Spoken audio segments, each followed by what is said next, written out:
don't need no wine and dine. I want something high class. Like spending my nights at home, romancing the podcast. Take a deeper dive into these movies that are trash. Meet us at a bookstore and then we'll smash. Roll call. Todd. Paige. The other guy. Oh yeah, Mikey. Thank you for tuning into Romancing the Pod. You had us at hello. I'm Paige Wesley. I'm Mikey Randolph. And I'm Todd Schlosser. And this week, I made you guys watch Once. Music Music and lyrics. I've never even heard of Once. It's got Mark Ruffalo. No. Oh, that's the other one. There's like 4 of these kind of movies. Completely different movie. There's like a subgenre of romantic comedies about music writing. Once has that song. Once is also a very good version of an almost identical story. So the movie Once came out in 2007? No, it came out in... I mean, there was a movie that came out in 2007 called Once, and the guy is holding a guitar in that movie poster. Oh, maybe it did come out the same year. That's wild. Hold on, I did not look that up. If that came out the same year as this, like... It did! Oh my God! Okay, so that is the one. Oh my God. So there is no way that this is based on that when they came out the same year, Paige. Oh my God, they did come out the same year. That's so fucking... Okay. There was another movie with Mark Ruffalo and Keira Knightley that is about them writing music on the streets of New York, and it's an indie film, and it got a lot of good reviews. I have never heard of that one at all. Once is the one that I've heard of because it, won all the awards and stuff. But okay, so Once is the one I had seen. Once is the version you've seen. Yes. Begin Again is the version Mikey has seen because that's the one with Mark Ruffalo and Keira Knightley that came out in 2013, and I hadn't seen any of them. But I know what I'm going to go watch after we record this one, and that's both of those damn movies. Because I loved this movie so much. What's the name of the Mark Ruffalo one? Begin Again. Begin Again. Yeah, there you go. It won awards too. This is the least awarded of the trilogy that we'll call it. Well, so far it's my favorite, having not seen the other 2. Yeah, it is the most fun, I would say. Oh, is it? Okay. Yeah. I really did love this movie. I thought it was fun. I thought they did a really good job of like showing the songwriting experience. Like that to me was a lot of fun. I liked it, and I'll tell you why. Okay. I hated the music stuff. Let's get that out of there. That's the best part of this movie, dude. I will say that I was in the mood. I've been really sick. I liked the really low stakes. Like, I really liked I was like, man, this is not a stressful experience for me watching this film. I also like that no one's an asshole too much in the film. And yes. And she gets good relationship advice from her sister. Yes. Yeah. Her sister, I can't remember the actress's name, but she was in Third Rock from the Sun. Kristen Johnson. And I love her. I love her in this movie. She this is going to sound like it's a bad thing. No, it's a compliment, though. She overcommits to the bit. She just, does it the most. And everything she's in. And I love her so much. And we don't see her in enough. My whole watching experience of this film was me as Brad Garrett. I'm just, in my room. I'm like, okay, just nodding in the background. I'm like, I like this. Okay. But, yeah, I mean, he gets mad at her that one time and says a mean thing. But, yeah, that's the one part I'm like, I hate this. Yeah, well... I think I could have probably lost my temper in his shoes at that point because you're like, lady, we were cleaning plants last week. We're about to be rich. We just need to finish this up. You're being very odd. I mean, he's already rich. I mean, this is more or less what would happen if we wrote a rom-com about Andrew Ridgeley, which is exactly Hugh Grant's character in this, because Pop is really Wham and Colin is really George Michael. Absolutely. So, in case you're interested, Andrew Ridgeley is currently worth about $40 million, and he is the other guy from Wham. On a technicality, though, Todd. So the only reason he is worth that much money is because, and Andrew Ridgeley did not write Wham's songs. Well, but he got credit for Careless Whisper and shit like that. Only because George Michael insisted upon it and insisted that he get the residuals upon George Michael's death. So that's why Andrew Ridgeley is rich now, is because George Michael took care of him, essentially, is what happened. And for a while, he was a race car driver. He did. He raced in Formula 3, which is the farm club for Formula 1 racing. Yep. It's still very difficult. It's impressive that he was able to do that. And he's also a businessman. He's made some money in, surfing apparel and stuff like that. I did a deep dive this morning because I was like, okay, clearly were this you is the unfamiliar? Yeah, well, no, I know Andrew Ridgeley. Like, I knew who it was, but I had no idea what he had been up to since Wham, you know? Because he stopped making music, and I sort of stopped paying attention because of that in, like, the 90s. Well, yeah, he much like the character in this movie, did do a solo album. It was not well received. Well, yeah, I knew that, too. So, like, when I was watching this, and I was like, this is just I wonder if Andrew Ridgeley could, like, sue them for life rights. No. Like, I wonder how closely this mirrors Andrew's, like, actual personal life, too. Hugh Grant's character did not seem that rich at the time of the film. Like, I thought the apartment was very believable for his situation. Like, it wasn't even that opulent. Well, I mean, it was 2007 when it came out, so George Michael was still alive, so he wasn't getting those residuals. I mean, okay, that makes sense. The way the movie's actually positioned is he and Colin, that were in Pop together, were songwriters. Colin was his lyricist, and he was sort of Elton John to his lyricist. Barry Taupin. Yeah. They have worked together forever. And I bet Barry Taupin is rich as shit because, you know, he is a songwriter on all those Elton John hits, right? So, like, that is, like, the way it's positioned as the partnership in Pop, sort of. Which means that he would have songwriting credits, he being Hugh Grant's character, would have songwriting credits on all their early hits. So, I mean, he would be probably worth a few $1 million, like, in the bank, liquid. And he owns that place, I'd imagine. So, like, he's doing okay. Yeah. He's doing okay, but he has to keep the momentum up. That's the thing. It's like, because that money runs out over time and residuals diminish over time. And so I saw it as like him thinking, okay, I've got money now, but like, if I don't keep figuring this up in 5 years, I won't have any, and I'm an older dude, like, I got to figure something out. Especially because it says he hasn't written for 10 years. So, like, he doesn't have any, like, Barry Taupin has, like, 30 years of hits that he's making money on. But Andrew Ridgeley, had he even had credit for, did not have the same, like, wealth of hits. And I say this as a card-carrying Wham fan who, like, I think I told you this when we did karaoke, Todd, but you were very high, and I don't know if you remember. I'm sorry for listening, Mom. Go ahead. Sorry. Oh, no, she knows. Because somebody's saying Wake Me Up Before You Go Go off Wham's album, Make It Big. Oh, yes. And that cassette, my mother had in our car growing up, and has bought it at least 2 additional times, and then, like, from wearing it out. And then I know I bought it for her on CD one time when cassettes were no longer a thing in cars. I've bought it for myself on CD at least once, and now I own it digitally as well. So, like, I get it. As a Wham fan, I'm a George Michael fan, just in general, also an Elton John fan. My first ever go-to karaoke song was George Michael's Faith. Of course, because Faith slaps. I know. It's, like, so good. Well, and Hugh Grant in the Pop video, like, that we get at the very beginning of this movie, does the, like, butt shake that he does in the Faith video. So great. And they have them dressed in white, which is like the Wake Me Up Before You Go Go video. Yeah. If you haven't listened to Wham! Make It Big, do it. Honestly, like, so just good. listen to it top to bottom. Like, you'll enjoy it. Yes, it's great. Yeah. I thought I had seen this movie because I texted Mikey a couple days ago. I was like, I'm not too excited. I remember seeing this in theaters and hating it. No, you messaged both of us that, and I was like, huh. Yeah. I was like, I'm having a pleasant experience. I was like, I guess it could be boring. Well, I actually had seen the same director and Hugh Grant's movie from 2002, 2 Weeks Notice, and remembered hating that movie in theaters. I've seen 2 Weeks Notice. We should do 2 Weeks Notice, but it's not this. It is a dog shit movie. Yeah, I fully agree. Yeah. Hugh Grant is very, very charming in this film. Yes. And Drew Barrymore is also very, very charming in this film. I think it could have been boring with lesser people, but they seem like they're having a lot of fun making this movie. Yes, I do think you could recast both of them with a couple different people and get a similar version of this movie. I don't think anyone's doing I don't think people are doing groundbreaking things in this movie, but I do think it's a fun time.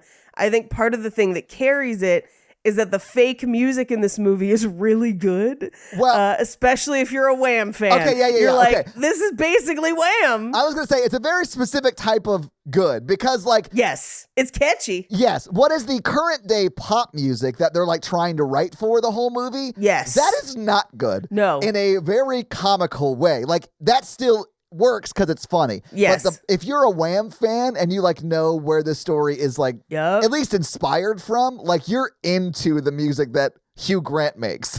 So into, and here's what's funny. The bad pop music, I remember that era. Yeah. Because it was like right my first year in college, basically. It's clearly Britney Spears, which feels sad now.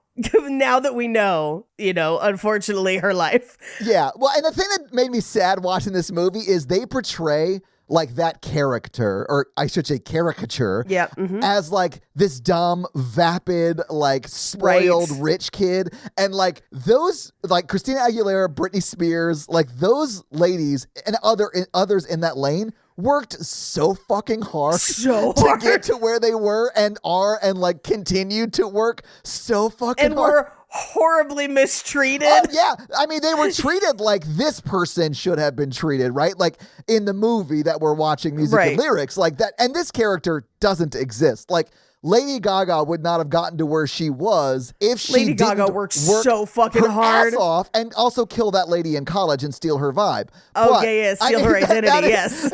That is like a conspiracy theory, but if you guys want to Google love it, that one. Big allegedly on the end of that one. Lady Gaga slaps. Anyway. But as I was watching it, it did remind me of Once. Okay, so here's the thing. Here's Once, which again came out that same year. That's so crazy. Paige, let me just read the synopsis of Once. Yeah. A modern day musical about a busker and an immigrant and their eventful week in Dublin as they write, rehearse, and record songs that tell their love story.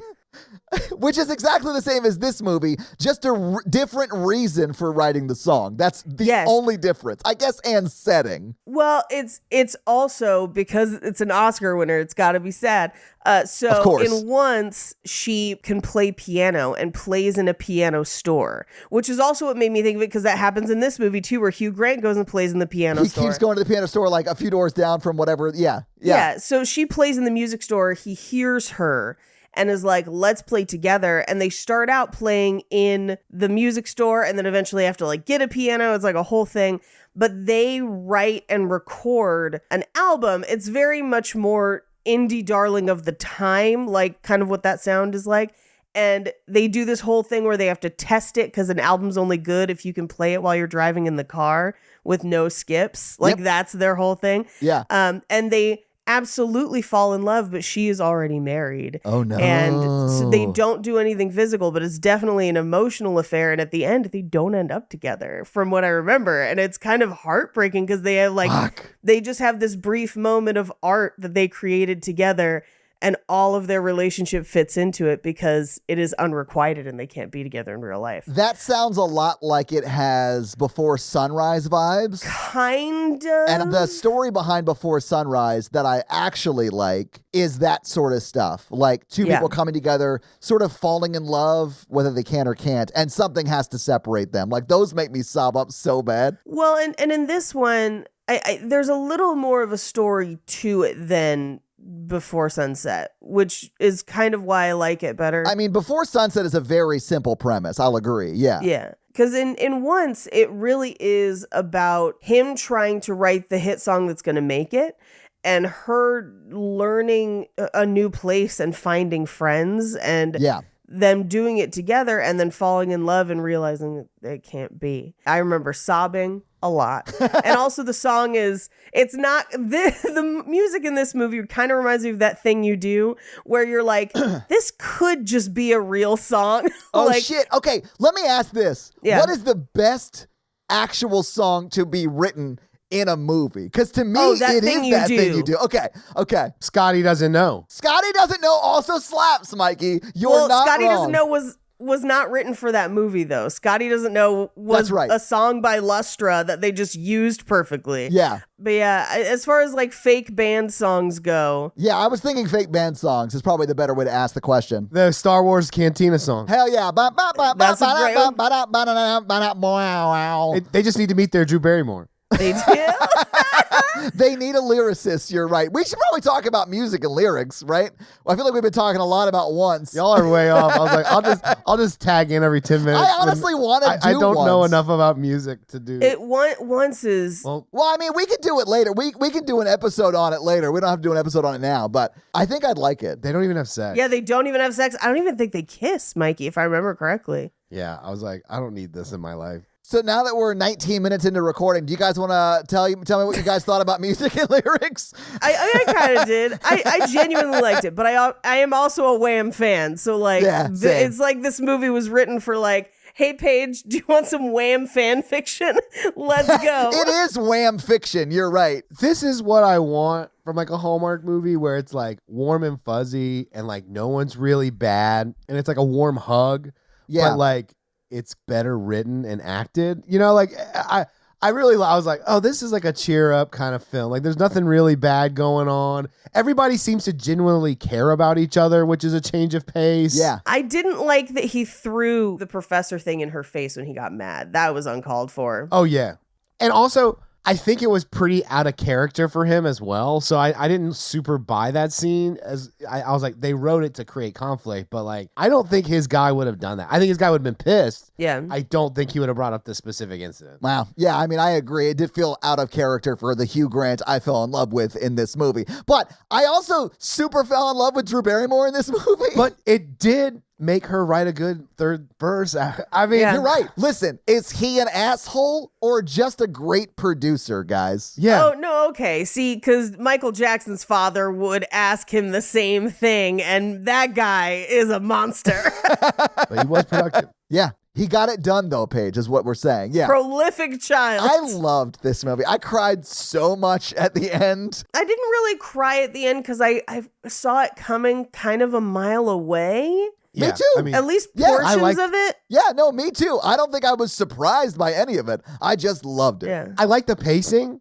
because I did feel like they started out like being friendly and then friends and then like, Oh, yeah. oh, okay, I like her. Yeah. And him. Yeah, I think the only thing I would cut out of this, some of their montages go a little long, but even then, it's not enough to bug you, or make the movie drag. So you probably just leave everything. You know what I wouldn't cut at all, even though it is too long, is the pop artist listening to the song the first time before she gets on the helicopter. No, That's a hilarious scene. It like super leans into how awkward that would be for everyone else around. And like the movie does like a 1-2 punch with you because you're like, oh, she's going to be a jerk. And then she's like, I want you two to be together. So please do all of this so you guys can. And you're like, wow, she's really nice. Yeah, she's also sort of a good, if not a little out of touch person, like. Right. I mean, she is culturally and religiously appropriative to an offensive degree. Yeah. But I think a lot that is played for jokes. Yeah, and she certainly wouldn't be the first pop star that was. But No. They're directly making fun of Britney and Christina at the time. Yeah. 100. Which was probably a lot of rich men behind White men those people pushing who were them to do pushing that those things? things. Yeah. I mean, I don't know that for a fact, but knowing the music industry like I do, that makes sense to me. Look, I'm not going to blame Tiger King for helping Britney with that snake, but like, it was probably his fault. He's on the stage and they were his animals. Were they? During her famous snake scene. Yeah, he's on stage in that famous performance. Like the Tiger King? Oh no, I'm sorry. Not the Tiger. Well, what's his name? Doc Antle from Tiger King. Oh, okay. The one who runs a cult and like the one who runs a cult. Yeah. He was Tiger King season 2. His documentary was good too. Season 2, yeah. I didn't watch it, but Mikey did tell me it was worth watching. Can I just say the person in this movie who I think respected the most was the guy who played the first lyricist he was trying to work with. I loved that guy. Yes. His name is actually Jason Atune. I don't know Yes. he's been in a bunch of stuff. That's why they So hired many him. But things. like this dude only chews scenery in this movie. Like he is Amazing. almost like to camera, like Pratt, like Pratt falling and like rolling his eyes to us. Like it is so funny, and I love that he is doing the most in this. It is chef's kiss. It's perfect for anyone who's had a douchey musician in their life. Yes. And I've got a few, let me tell you. Well, I had one in college that I knew that one time got mad at me for listening to, I don't remember what it was, some pop thing, and they were like, and they wanted to play some weird noodly jam band thing, and they were like, this is musicians' music. And I was just like, fuck you, I have ears and I buy records, so you should make money. Like, fuck, like, just make catchy music. There's nothing wrong with that. When I hear someone say this is musicians' music, I'm just like, okay, cool. You can just say no one really likes your band, bro. Yeah, I was like, it's fine. so it's gonna be bad? Great. And listen, I've been in some of those bands, but yeah, I mean, that's not to say you have to write for everybody. But, that's what pop people music that is. Do. Yeah. Yeah, like write what you want to write, but yeah, like I'm not gonna shit on the people that write romance novels because better books exist. Like, no. Those are fun for me. It's fine. Yeah. Somebody wants to read it. It's great. So, Mikey, you loved it, is what you're saying. You loved this movie. Yeah. I'm surprised that you liked it as much as you did for as much music is in this movie. This is a music heavy movie. I mean, I like that because it lets me naturally zone out. My theory on this, because I talked about this with Natalie, and I was like, if Mikey likes the movie with this much music, it's because it's not people breaking out into songs. Yes. It is people performing songs they have written, and that logically makes sense. Yeah. So I did wonder if that's like the divide for you, Mikey. Mikey, have you seen That Thing You Do? No, I hate that thing I do. Wait, do you? You hate that movie? Because no one is breaking into song. It's just them performing the entire time. No, I know. It's like basically a musical. This one was funny because it was like his Wham songs and then like the thing at the end. There wasn't a lot of music. I did love the pop-up video at the end. I did get pretty tired of the song they were writing by the end because they do play that back a lot. Yeah. And it is the motif for the film too. So you hear it played in piano underneath. Yeah, the whole time. But it was just a pleasant experience. And I think they're very charming. They're charming to each other, and everybody's just really nice. And it's nice to see people be a little bit more not villainy when it comes to a romantic comedy. And I just really like no one was like, I'm going to get her, or like, she's married, or like, like there's no like big, it's like two single people meet. They find out they really like each other while they're working together. Yeah. And then they end up like getting together. I mean, and they have some baggage, but they like get through it. And I like that. Yeah, I think it's great. I loved it. I think her sister gives my favorite relationship advice that I've seen in a romance movie recently, because we watch a lot of them, which is just like, make sure he's passionate about you. Yeah. Where it's basically just like, I know you love hard and you are all in. Make sure someone else is also all in for you. And I was like, yeah, yes, this is good advice. This is something you should say to someone and they should heed. Yeah. So now they're still rich, but I mean, like, well, at the end of the movie, they are. I don't get the impression that she's rich. Like, she's watering flowers for a living. Well, they become a songwriting duo. So eventually, yeah. Well, her family owns a chain of businesses. I do hate that business. Well, yeah. That's my one big, I hate that in this movie. Well, it's like a Jenny Craig stand-in, right? Yeah, no, listen, Paige, I understand that if they had even used Jenny Craig, you probably would have hated it, like, because Same. of what those businesses are essentially, and I get that, well, yeah. And in the, because this is the era of it is thin over everything. Yeah.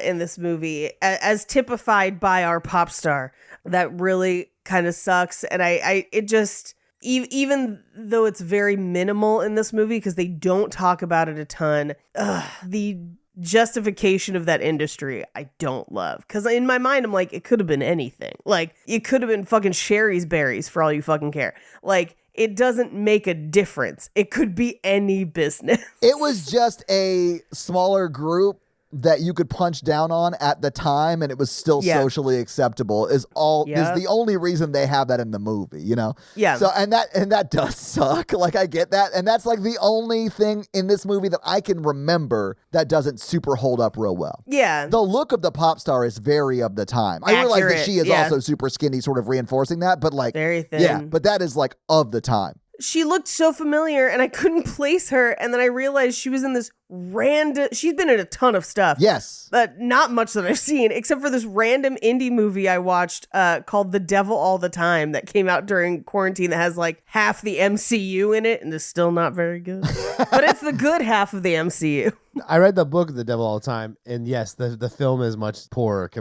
It's a poor adaptation. But her name in this movie is Haley Bennett. And this is her first acting credit ever. This is her first movie. Yeah, this is her first movie. But no, I also was watching this being like 2007. I think I was still on Weight Watchers then. So I was like, oh, yeah. So yeah, it was just very of the time, you know? Oh, But you guys want to get in this movie so we can talk about it scene by scene? Yes. Let's do it. We open on a music video for the band Pop, which, by the way, there is a UK band named Pop, also with the exclamation point, from slightly more recent, but no relation and I guess no copyright infringement. I guess not, yeah, which surprises. Yeah, I was kind of surprised because I found it in Fun Facts and because I was like, I thought there was a real band named Pop, and there is, just not quite as popular, and I guess maybe they came to some sort of agreement or something. Yeah. Anyway, they, in this music video, it's absolutely poking fun at Wham, mainly. Yeah. But they also do a whole section that is almost shot for shot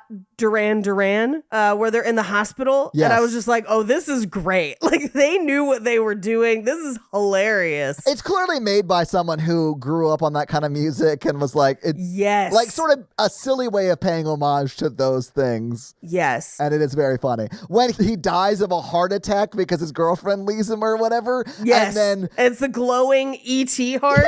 When the busty nurse injects him with something and then his glowing Yes. E.T. heart, they all just get up and start dancing in the operating room. I was in like, the operating room. Awesome. I literally said to Natalie, I was like, if I was a music video producer in the 80s, I would have cleaned up some money, man. Because I could come up with shit like this instantly. Like, that's the silliest shit ever. It just made me want to listen to Wham and Duran Duran, which I will probably do after this. It's hilarious. And it's done so well where, like, it's not explicitly any one person, but if you know your bands from the time, you can kind of spot little Easter eggs. And I do love that, like, those bands are often the butt of the joke. Like, as in, they're not good. It's funny that they're not good, which is not the case. Those songs have endured because they're catchy. Yeah. And I think that this movie really does kind of treat them with love in a way that I really enjoy. One of the things that I love about Hugh Grant's character in this is, like, he, in the first scene you see him in, says, I'm, like, happy to be a has-been. Like, and he, I thought when he first says it, he was just, like, being silly because of the context of the scene. But no, he, like, has sort of embraced this has-been role and, like, loves it. Well, and I love when he talks about it later in the movie of why he likes it. Yeah. Because he's like, I was in this big thing on the top of the world and it went away. And I felt like I would never have that again. But to a degree, I do, because it's the same fans. We're all a little bit older. Yeah. We have lowered expectations and we all have a good time. Yeah. And he gets to go to Knott's Berry Farm like all the time, which is great. Who doesn't love Knott's? I have a season pass this year. Dude, Knott's is fucking stepping it up. My boysenberries are growing outside. Yeah, call me when they get Andrew Ridgely back. Hey, dude, do you want to stand there while we play George Michael's vocals? Don't let the sun go down on Knott's Berry Farm. Well, that is Elton John, though. It is written by Elton John, sung by George Michael. Yeah. Or at least the first verse. Anyway, we cut to him in a meeting, and we do cut through kind of like an advert for him as a has-been, where it's like Colin, the main guy, went off to be Sir Colin. Well, yeah, he became George Michael. Kind so of like, an Elton John kind of thing, because it's Sir Elton. Yeah, he just went on to be very successful, sort of like George Michael. You know, he's like that level. Yeah, which at this point in my notes, I was like, this is totally Wham. Like, this is exactly Wham. And he's like, cool, this sounds fun. And they're like, oh, good, because people have not loved it when we pitched this to them. Well, because Hugh Grant thought it was like a battle of the bands that they would be able to like perform songs on, probably a mix of their old songs and new songs, right? Yeah, would watch. Yeah, same. But no, it's revealed that it's a boxing match. And I'm in. Yeah, the people involved are REO Speedwagon, flock of seagulls, who we will find out that Pop fought on tour one time and won. Tiffany and Debbie Gibson. And I love the runner of Debbie Gibson being like the champ of this boxing match. Yes. I thought it was very funny too. Yeah. Frankie Goes to Hollywood. And so that's like the group that's going to be boxing, like all of those various band members from those bands, or Tiffany and Debbie in the case of the solo monikered. So anyway, there's no singing, just boxing. By the way, if you haven't seen Debbie Gibson currently, that woman is how's she looking? Still hot. I bet she aged amazing. Yo, she's 52 and still gorgeous. It's insane. God, she looks great. I know. Damn. Guys. I wish I looked that good at 35. There's no way there's not some form of adrenochrome involved. Like, she just looks amazing. She's got a Dorian Gray painting for sure. Definitely. For sure. Yeah. Yeah, she likes 50 Shades. Good for you, Debbie. Good for you. Right? Anyway, just a heads up. Mikey, I don't know where she lives, but... Thanks for the tip, Todd. Yeah. Anyway, we cut to... He comes home to his manager, who is Brad Garrett. Yeah. Who basically is playing the same character he was playing on Everybody Loves Raymond. Honestly, if in Everybody Loves Raymond, he was a manager of this one guy, like, it would be the same character. He was more a manager of his parents. But I mean, he more or less is playing the same exact character he was in Everyone Loves Raymond. Yeah. And he's like, I'm sorry, I didn't know they meant boxing. But this is where we find out he's like, oh, I could take Flock of Seagulls. I did it on tour in 89. Yeah. Oh, very funny. But what if one of the seagulls got like really buff and like he's now Flock of Eagles? Oh, that's a good joke. Hell yeah, okay, Mikey. like, thank you. Like Eagles of Death Metal, though? Like when that guy takes his shirt off, I wouldn't want to fight that guy. I was thinking more It's Always Sunny in Philadelphia Eagles. Oh, I know. Yeah. Just the more I thought, I was like music, Eagles. But you mean the Eagles of Thunder. Yeah. Exactly. Yeah. Anyway, so Brad Garrett's like, hey, the Britney Spears analog of this movie wants a song. So like, let's go to her music video taping. She loves your music. She loves the band that you were in. And we'll pitch her a song for you guys to do. Yeah. Meanwhile, as they're having this conversation, the front desk buzzes up Sophie, who is covering for Jane, who does the plants. And we also never meet Jane. Like, Jane might as well just doesn't exist. I think Jane is maybe in Sophie's trunk and Sophie's a super fan and we just don't know. Never meet Jane. Sophie comes up and she is immediate chaos. She is always just like dumping her bags wherever and he's always collecting them and moving them somewhere. She's talking a mile a minute. And it's just like, where's the plant stuff? Where's the thing? This German guy yelled at me. And you're just like, she is a tornado in this home. I love her. She's so great. She comes in and like tries to set all of her stuff down on the piano and he has to like collect it before she does. It's so funny. She does that every time she walks in. It's so funny. But man, she is all over the place and I'm here for it. All over the place. I do also love that Brad Garrett's like, do you know what Cora loves? And he's like, her country? And he's like, no, Pop, the band you were in. Yeah. So as she's watering the plants, she pricks her finger on a cactus. And it's just like, do you have a first aid kit? And he's like, no. And she's like, I've got to go right now and make sure it's not infected. And I'm like, what? Who is this person? Paige, the way she left made me think that she was like an undercover agent for a rival record company that was trying to spy on Cora, because it was such an insane reason and way to leave an apartment. Yes. It was so insane. But that's just her character, I guess. Like, that's just who she is actually. She leaves this house like she sharded and has to get home right away. I was like, do they have a history or she's in love with him? It does a weird. Yeah, does she recognize him? Like, what is it? Because she's like, around the house, and gone. And they're just like, what the fuck was that? I don't know. Let's go to this music video thing. I like Brad Garrett was like, don't give her a key. Yeah, don't give her a key. Same though. So they go to Cora's music video shoot where she is shooting a video for a song called Buddhist Delight. Yeah. And it's as offensive as you think. And I'm pretty sure it's actually about her butt if you listen to the lyrics. That's the other song, oddly enough. Sorry. Yeah. It's actually my favorite dish at the Thai place. It's Buddhist Delight. I don't know if that joke will, but there is like a Buddhist Delight dish and it's nice. Oh, really? That's nice. What is it? I don't know. I just eat stuff. I don't ask what's in it.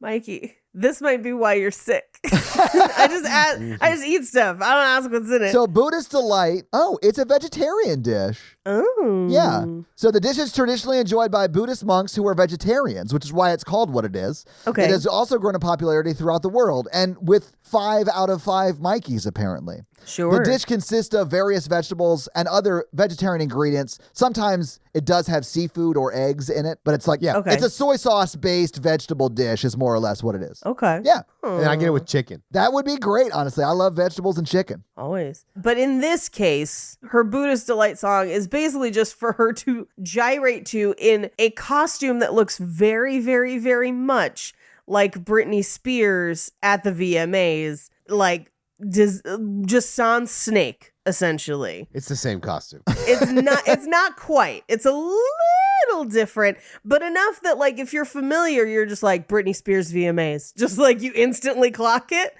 which is pretty fun. So yeah, I know exactly what you're talking about. It does look a lot like it. Like it's not exact, but it looks a lot like it. yep. They meet Cora and Brad Garrett's like, my kids love you. I'm divorced. That's a conversation for a different time. Which is like, when is that a conversation to have with Cora at all? Because he's like a 50-year-old man and Cora's probably 18. Well, in the music industry, Oh, yeah. But, a little bit of that's- Celine Dion action, Oh, you know what God. I'm saying? They were happily married until he died on like her 21st birthday. I mean, it wasn't that, but he was way older than she was. Well, and they met when she was 12. Yeah. Yeah. Yeah, it's not good. Anyway, so she says, Dance With Me got me through my parents' divorce when I was 7. And he's like, oh, how funny. I wrote that when I was 9. And in the movie, it plays just as a joke, but I'm going to burn a fun fact for you. Oh, okay. That song was actually, because we hear it later in the film, was actually written by the writer and director's son Of this movie? of this movie. Awesome. Okay. Yeah. His son's name is,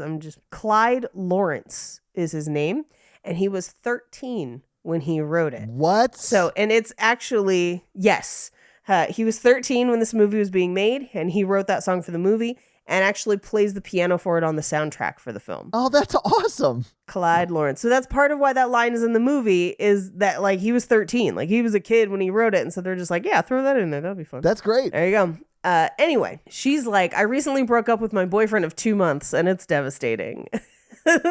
And they poke fun at short relationships, but then later in the pop-up video, they poke fun at around this time is when Britney Spears, in what we will find out was likely a manic episode, unfortunately. Like now we know a lot more. At the time we did not. Yeah. Married a guy from her high school for like 6 hours or something like that and got it annulled. I do remember that in Vegas. Yeah. George Costanza. Is that his name? Yeah. Wait, Wild. really? That can't be right. Yeah.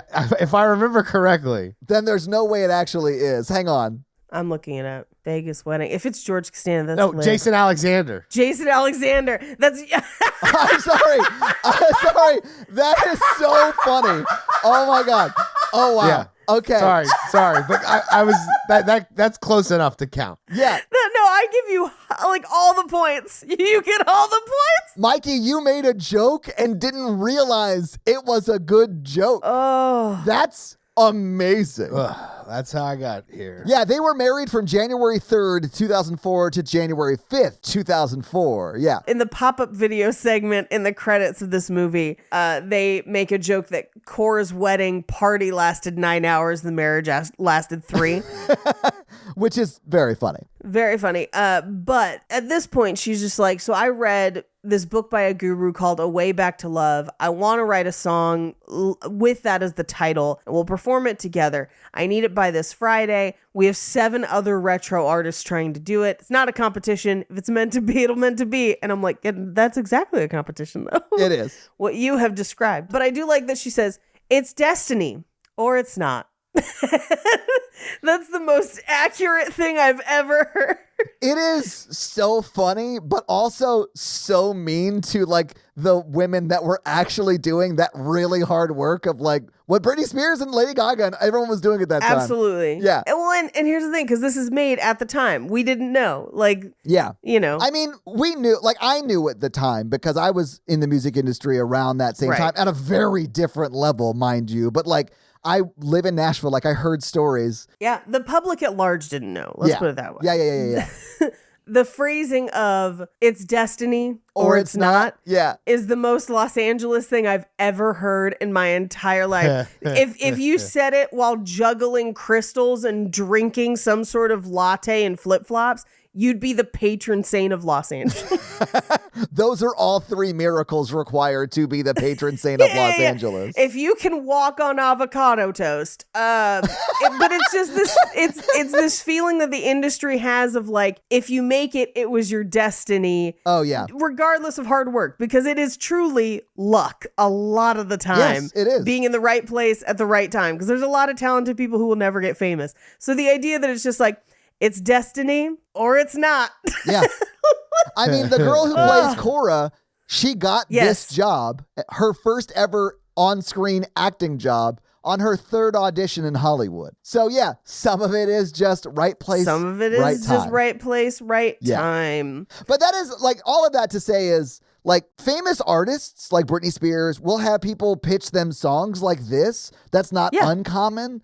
Not everyone's Taylor Swift where she like co-writes all of her songs. Like a lot of people just sing other people's songs. That's not super weird. No, it's super normal. Yeah. Yeah. Well, and there's also very famous songwriters that sometimes have their own song careers and then write for other people. Oh, like Prince. Yeah. Like Prince is probably the most famous. Well, because Prince, he was the most prolific songwriter probably in like fucking forever. Like he wrote so many songs. Well, and when I was at Paisley Park, they literally like there's vaults and vaults and vaults and vaults of music that anyone else would say was perfect and wasn't good enough for him. Yeah. And you're just like, dang, like, yikes. And then they play you his jazz album, which you're like, surprisingly amazing. Oh, dude was a savant. Like he was an amazing musician. Absolutely. He was insane. I mean, I do think he was just like, oh yeah, no, there is a level of like, he was burdened by his genius, I think. Yes.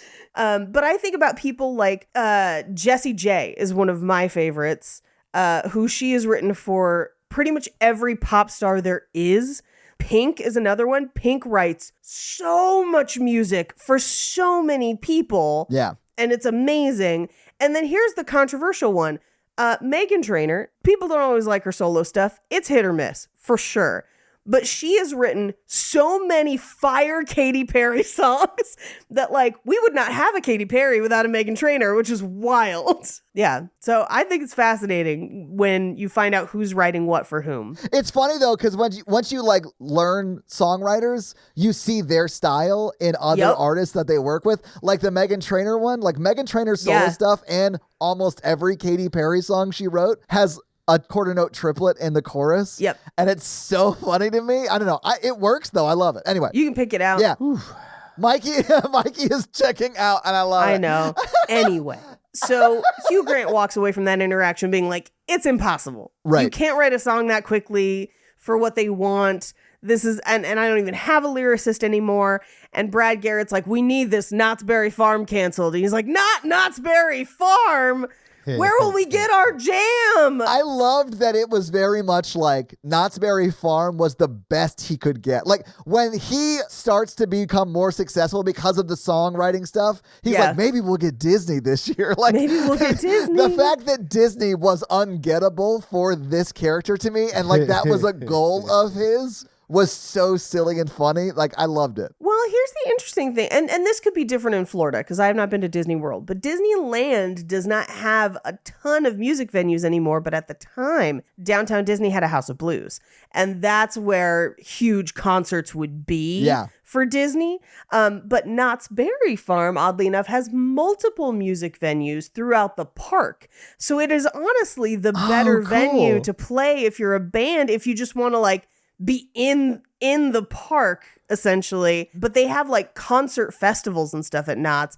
I know because as a teenager, only a few years before this movie came out, we used to go for Christian music night, which is how I saw the OC Supertones and Switchfoot too. I know right now, Mikey, how Paige got her season pass to Knott's Berry Farms. Like, I get it, Paige. We get it. We know you all work for Deep Berry, okay? Deep Berry. I only recently got a season pass because Disney got way too expensive, but we have to have a theme park that we could take my godson to, and we live amongst many. And Knott's was the most affordable, and we're like, I don't know, let's fucking check it out. It's worth fine. And then they had like fixed up the whole park, and it was amazing. And we were like, this place fucking slaps, and the food is all great. Like, we had a great time. I love that my pointing out that we were doing a commercial for Knott's Berry Farm, unpaid, only provoked Paige to continue doing the bit even harder. That is amazing. I love it. This is why we don't get sponsors. They're like, why sponsor them? They do it for free. They do it for free.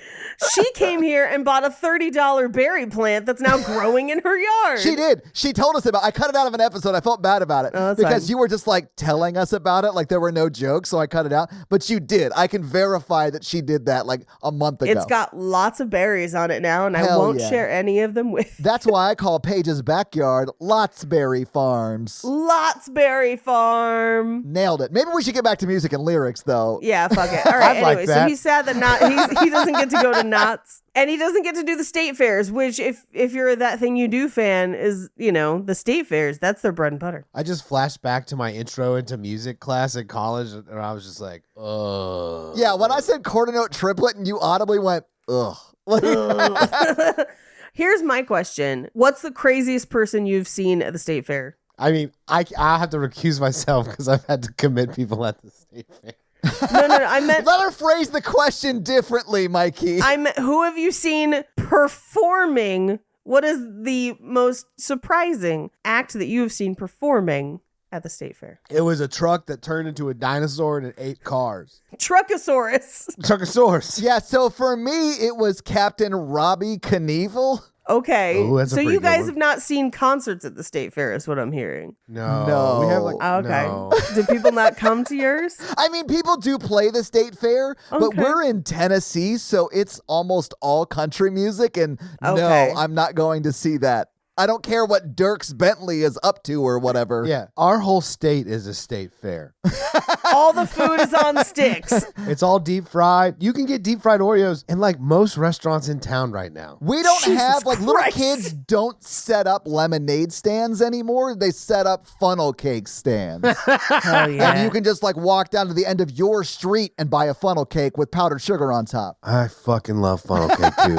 I do. Funnel cake is amazing. It slaps. It I does. low-key love the fair because it's all the crazy foods and a bunch of quilts. I'm like, this is perfectly made for me.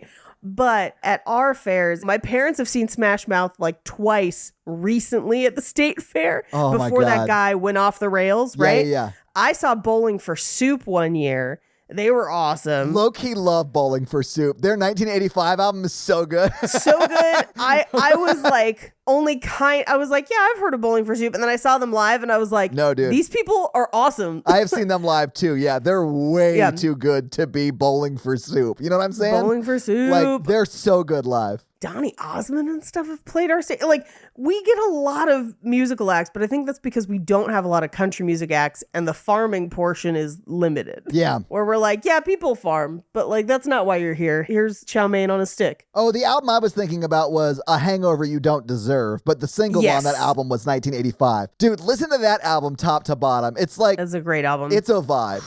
Mikey loves it. He can't stop talking about it. I just had to cut it out because he didn't say anything. Yeah. Well, Mikey just doesn't like music in general, which boggles my mind, but whatever. I like movies, which is why I'm on a movie podcast. I'm pretty sure I once heard Mikey say at a party that he didn't understand music as a concept. Yeah, I'm baffled, but Yeah. all right. Anyway, he's like, you got to find me a lyricist if we're going to do this, right? And he does. And he's like, I got you. I Yeah. got this fancy guy. And he says he worked with Avril, and I was like, does he mean Avril, like Avril Lavigne? Because this is 2007. I 100% think he did mean that. I think that is the joke. Yes, I think so too. And that's why I laughed. I did laugh as so, well. like, that's what I thought the joke was. Yeah. Yeah, but I was just like, man, like 15 years later, I'm just like, Avril Lavigne, right? I mean, I bet she's still around playing state fairs. She has like a new album coming out, I think, and then she's married. Well, I bet so does Smash Mouth. Like, I bet. No, Smash Mouth retired. Okay. I mean, a lot of the people that still play state fairs are still making new music, just popular culture stopped caring. Anyway, he worked with Avril, and we cut to his apartment and it's Jason Atoon, who is like he's playing it so serious. Yeah. And still stealing the scene. It's so great. He's in a different movie. Like, I love it. Don't get me wrong. Like, right? He's supposed to be like a dark and brooding, like we have the depressing songs. Yeah. Or just like angsty songs is what I got sort of out of him. But like, the lyrics are crazy. Oh yeah. It's so funny when it's clear that Hugh Grant and him aren't vibing, and it is clear from his demeanor that it is Hugh Grant's fault, and he's just basic and doesn't get it. It's so funny to me. Yes. And who should tornado in but Drew Barrymore? And she's like, I'm gonna be over here watering all the plants.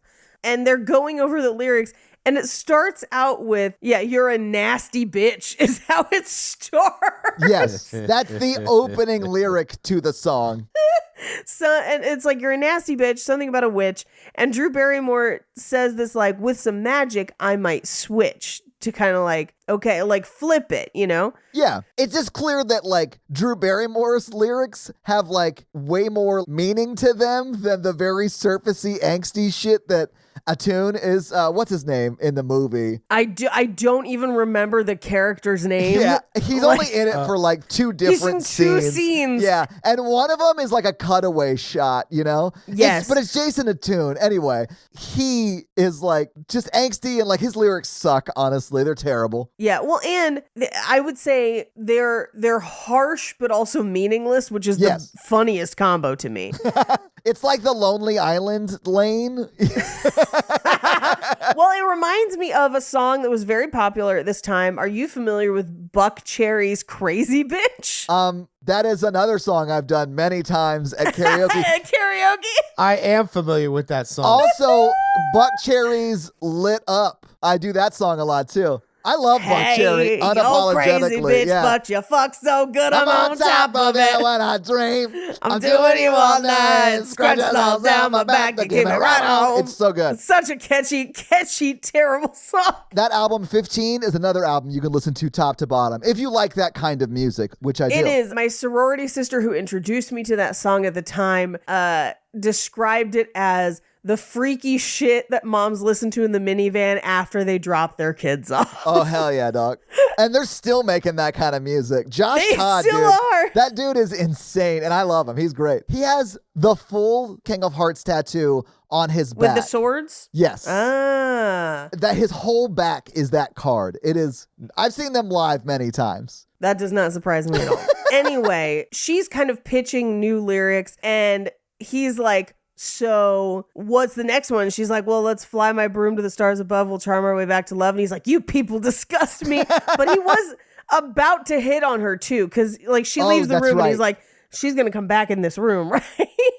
Yeah. But yeah, you people disgust me. And he leaves. Yeah. So. But this is how you hire a lyricist, right? You just find someone who can rhyme stuff. So no, I mean, typically no. If 8 Mile is to be believed. No, I'm kidding. It depends. So like a lot of times you'll glom on to like, you'll find your partner in that. Like, yes. You'll have someone who's like amazing at melody and someone who's like good at lyrics. And those people will just stay together and work together sort of forever. A lot of times you'll do co-writes where you can kind of do both and someone else can kind of do both and you'll write a song together. Like that's a lot of how like the songwriting machine in Nashville works. Like I do a lot of co-writes with my buddy Chris and with a bunch of other songwriters from here in town that all have like publishing deals and stuff. I don't have a publishing deal, but I'll write songs with them all the time. There's a number of bands also where it's either one person does one and one person does the other, or they share.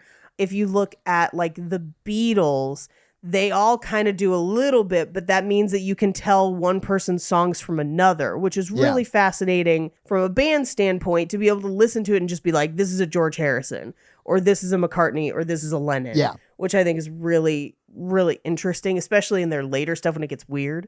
Elton John is another case of like... He's probably the most famous, I think, example of someone that has worked with the same dude for like ever, right? Yeah, all of the big songs you love is with Barry Taupin. Yeah, but in my experience, the one-to-one relationship of like someone writes the music, someone writes the lyrics, and then they work together forever, pretty common. Yeah. But it's also, this is going to sound weird, I feel like comedians do that too in weird ways, but it's almost like you're writing and performing your own stuff, but then you find the person that has the parts you need and you kind of rub off on each other. That sounds terrible.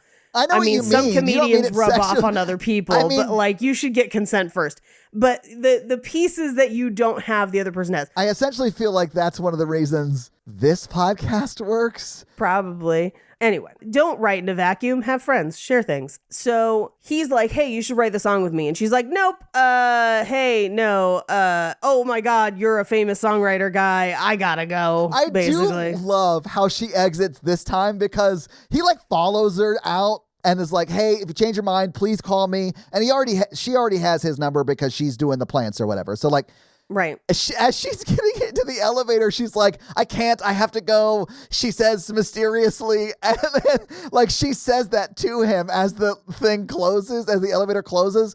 And I thought that was so charming and silly. It was so funny. I thought I missed a plot point. I was like, why is she so scared to talk to him? I don't understand what happened. I think they don't telegraph it great. She is just extra. I don't know. Yeah, she's just extra. The way she left this time and with the cactus seemed insane to me, but I loved it this time because of the whole she says mysteriously. I think they're trying to make her seem like a self-sabotage her, and this is not the way. No, she seems like straight up unwell. Yeah, she seems like she has some severe social anxiety. That's what I felt. That would make a lot more sense. Yeah. If her arc was like, I write all these things, I have all these feelings, but I don't want them to get out. I don't want other people to see. And this is like the most public forum. That makes sense to me. Yeah. When they kind of try to paint her as like, I understand the subplot with her and the professor, it makes sense. But when they try to bring it around at the end of like, you always do this, you always mess stuff up at the last second, I'm like, so when he says that, I feel like that is out of touch with reality that we've seen in the movie. Like, I feel like that is played, at least to me, and Mikey and Paige, tell me if you disagree. I think that's played to make him seem like, oh, he's being an asshole in this moment. Because he's saying this because he knows it'll hurt her, not because it's true. Yeah. Headcanon. She's scared to rhyme again because her rhymes have killed people in the past. I think it's just that she's afraid of being in the public eye again because of the book. And that maybe is giving her some social anxiety, especially when she realizes that he's famous. Like, I don't want to write a song with someone who is even tangentially famous because then more eyes will be on me, causing more attention about this book and scandal that I was real life involved in. That makes more sense. I think the movie doesn't create a clear through line for that. Paige, this conversation is the first time I had that thought. So I agree. It didn't necessarily hit me in the movie, but upon talking about it with my best friends for an hour and 15 minutes, it occurred to me, you know? Nice. Yeah. So we cut to her at her sister's house babysitting where she's playing Dance Dance Revolution and literally was supposed to send the kids to bed and did not. Their parents arrive home and they're like, how was the movie? How was dinner? And they're your average kind of couple that's been married for a long time that definitely loves each other, but is still kind of at each other's throats a little bit in this scene. Yeah. Although that's the only time. I mean, like they clearly have like a thing, and she talks about the way he kind of fought for her, like later on in the movie, which is kind of fun. Yeah, I do sort of like their relationship, but it's not. It's a movie couple is what it is. Yeah, absolutely. Insert marriage stereotype here. But when her sister's husband is dancing with Hugh Grant and the kids later in the movie, I was like, love it. Oh, I love that they made the dad figure not like a bad guy or like overly silly that the mom has to take care of. Like, he just seems like a regular dude who likes to be silly with his kids. I love that shot. He's a dude dad. Yeah. So she basically is like, hey, so I'm doing the thing for Jane and I'm watering the plants. It turns out it's this famous guy that you like that invited us to this show. Like, do you want to go? And she loses her mind. Paige, this is one of the times, I mean, she's always doing like 110% more than what's being asked of her, because the way she yells to her husband, who she just got home with off a date, she's like, I'm going out again, because Drew Barrymore mentions that she was invited to go see him perform later at what we find out is a reunion, like a high school reunion. Yeah, a reunion for the class of the year I was born. That shit was so funny, Paige. I loved it so much. It was like, class of 87, fun. It just clearly makes her like, this is his super fan, you know, like Drew Barrymore's sister is, not Drew Barrymore, obviously. I was concerned about how she was going to feel about her sister boning him later. I think she handled that news well. You know, she was like, I'm so happy for you. It wasn't like, I hate you, but I'm still going to try and sleep with them. Because when they go out that night to go see him perform, she says some stuff that makes it seem like she would 100% fuck Hugh Grant, whether she's married or not. At minimum, she'd have him sign a boob. I feel like he must be on their hall pass list. Oh, no. Yeah. And as someone who has signed a few boobs, she definitely had that vibe. Yeah. But that would be the plot of like a modern romantic comedy. Like this year, like, and then the sister tries to sleep with him, and then we have to deal with that as the subplot. And you're like, that would be a subplot in the movie if it was written and directed by the same people who did Redeeming Love. And by that I mean God, who wrote Redeeming Love. By the way, Redeeming Love right now on Amazon Prime is listed under their exclusive movie list. Oh God, exclusive and featured. Redeeming Love is like 7. That is embarrassing for them. People love that movie. I mean, I love that movie, but not for the reason they want me to love that movie. Anyway, they go to the show, and he's performing what is clearly his Careless Whisper. Yes. When he's doing like the hip movements or whatever, and then you clearly see him hurt himself. He's a terrible, terrible dancer. Yes. I really love that. Well, I don't know if Hugh Grant really is, but in the movie, they really lean into the fact that this motherfucker cannot dance, and I love it. No, I think Hugh Grant also can't dance. Yeah, probably. I mean, listen, I think it's not uncommon for a pop star to not be able to dance. Look at any time Taylor Swift tries to dance. But like when he's dancing and he like hurts his hip or knee or whatever it is, and then he like finishes the song and then stumbles off and sits down, still in full view of the audience. So sad. That shit to me was like, okay, I know what level this is. It's a level I'm very familiar with. It's the level that prompts a karaoke host to be like, so you guys like around? Do you want to come to more of my karaoke gigs? You're welcome. Yeah. Mikey, she was asking about all of us, not just Paige and I. Like, you may not be able to sing, but brother, you can karaoke with the best of them. You just have to try hard, which I like. Yeah. I appreciate your commitment to the songs. But the way Drew Barrymore's sister shoves her way to the front during the performance is hilarious. And she gets into like a shoving match with someone who I'm assuming is just an extra. Yep. And was like, yes-anding back and forth in that moment. Because it's like... I'm sure that was planned just I'm in sure case. it was too. And it's great. It is very funny. Like, it is very funny. But like, she is putting out some energy. So much so that when they talk later on, Hugh Grant and Drew Barrymore's sister, he's like, oh no, we've met. We've met. She touches his butt at one point. Yeah. I was like, who are you? Me at a Fall Out Boy concert in 2008? I pushed my way to the front sometimes, but I'm very short. They can't see me. Yeah. I also love that, like, at this reunion, all the women are, like, pressed against the stage, and all the men are sitting at the tables, like, not even paying attention. And that, to me, was very funny. And felt very real to my experience when Verizon had Maroon 5 come play an event, and it was 100% just me and every woman that was also working there at the time. And Todd's just like, I'm at a payphone trying to call. Yeah, it was before that time. It was like Fuck, it was like my first job out of college. So it was probably like 2009. Oh, so this is songs about 2008. Jane era, Yeah. maybe the second album era. That's still cool though. No, it was cool as shit. Actually, you know who played after Maroon 5 at that same event? Who? Terrain. Train closed for Maroon Oh, 5 Train. that night. Train. I heard- thought you said I heard terrain. terrain. Oh, sorry, Like the Train. capital Yeah. of Iran. Yeah, sorry, Train. First of all, that's Tehran. Yeah. Terrain is like the landscape. Yeah, no. Train from San Francisco, actually. Train, Paige. as in drops of Drops of Jupiter. Yes. Anyway, so he basically is like, hey, so about that song, please just give me like a couple, just please do it. And she's just like, no, I'm not good at this. Like, I'm not.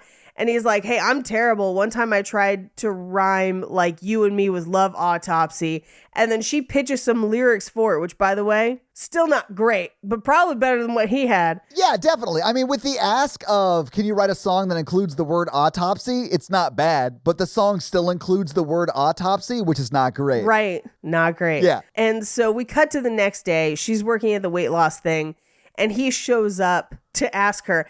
And he asks the woman behind the counter, how much do you weigh? And she just goes, I fluctuate. And I was just like, ooh, dark. I thought it was weird that he asked to begin with. Like, you never ask. I don't ask anybody how much they weigh because largely I don't fucking care. But like, I ask everybody. Normalize it, I guess. I don't know. No. don't normalize that. Don't ask.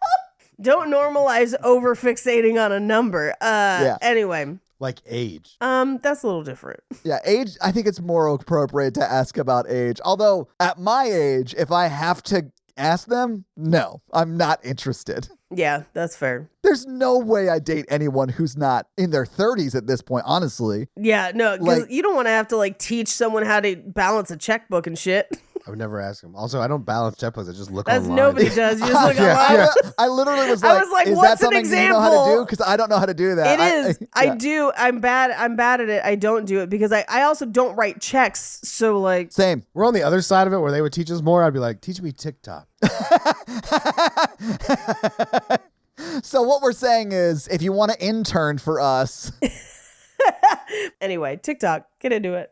Or don't. It's destiny or it's not. So he comes to the weight loss place and he's like, I can't take no for an answer. Please just give me 5 minutes. And he like wrote a melody to her autopsy song, which is not good. They should not keep going with that. It's not great. and they don't. Right. And so they go back to his apartment. Yeah, he just does it to prove that it works or whatever. He right? does it. I mean, that's the way he convinces her to do it because he writes that song and he's like, you've already written a song. Like, Right. it's not that you can't do it. You have already done it. And that was her hesitation to not wanting to do it, really. She's like, I'm not a songwriter. I don't know what that is. Like, Yeah. I can't write melodies, which is true. And that is part of the songwriting process. I know Make It a Song Train. But like, I didn't go to song school, but like she, I didn't do this. but she, if it had cut back and after he performs the song at the piano store or whatever, and she had said that, I would have lost my mind. Anyway, but I think the fact that Hugh Grant's performance of the lyrics that they wrote sort of like breaks down the wall of I can't write songs for her. Right. So she's like, okay, I'll give it a shot. If we've already done one, we could probably do another. Right. Yeah. And he's like, so we could keep going with that one, which we probably shouldn't, or we could take Greg's version. She's like, I'm not into plagiarism. He's like, yeah, also it started with nasty bitch. Yeah. Like, let's not. Yeah, it's not great. Hey, what are we, you're butt a cherry? nasty bitch. Yeah. But with some magic, I'll perform a switch. What I dream. You know, I'm still doing you all night. all night, scratches all down. You know what? You shouldn't change it. The song Yeah, is perfect. listen, as those is. lyrics It's a hit. work. It's a fucking hit. There's a reason that made them millions. If I was a stripper, I'd strip to that song all the time. I don't know this for sure, but I'm sure it's a hit in I'm strip clubs. sure it is. Yeah.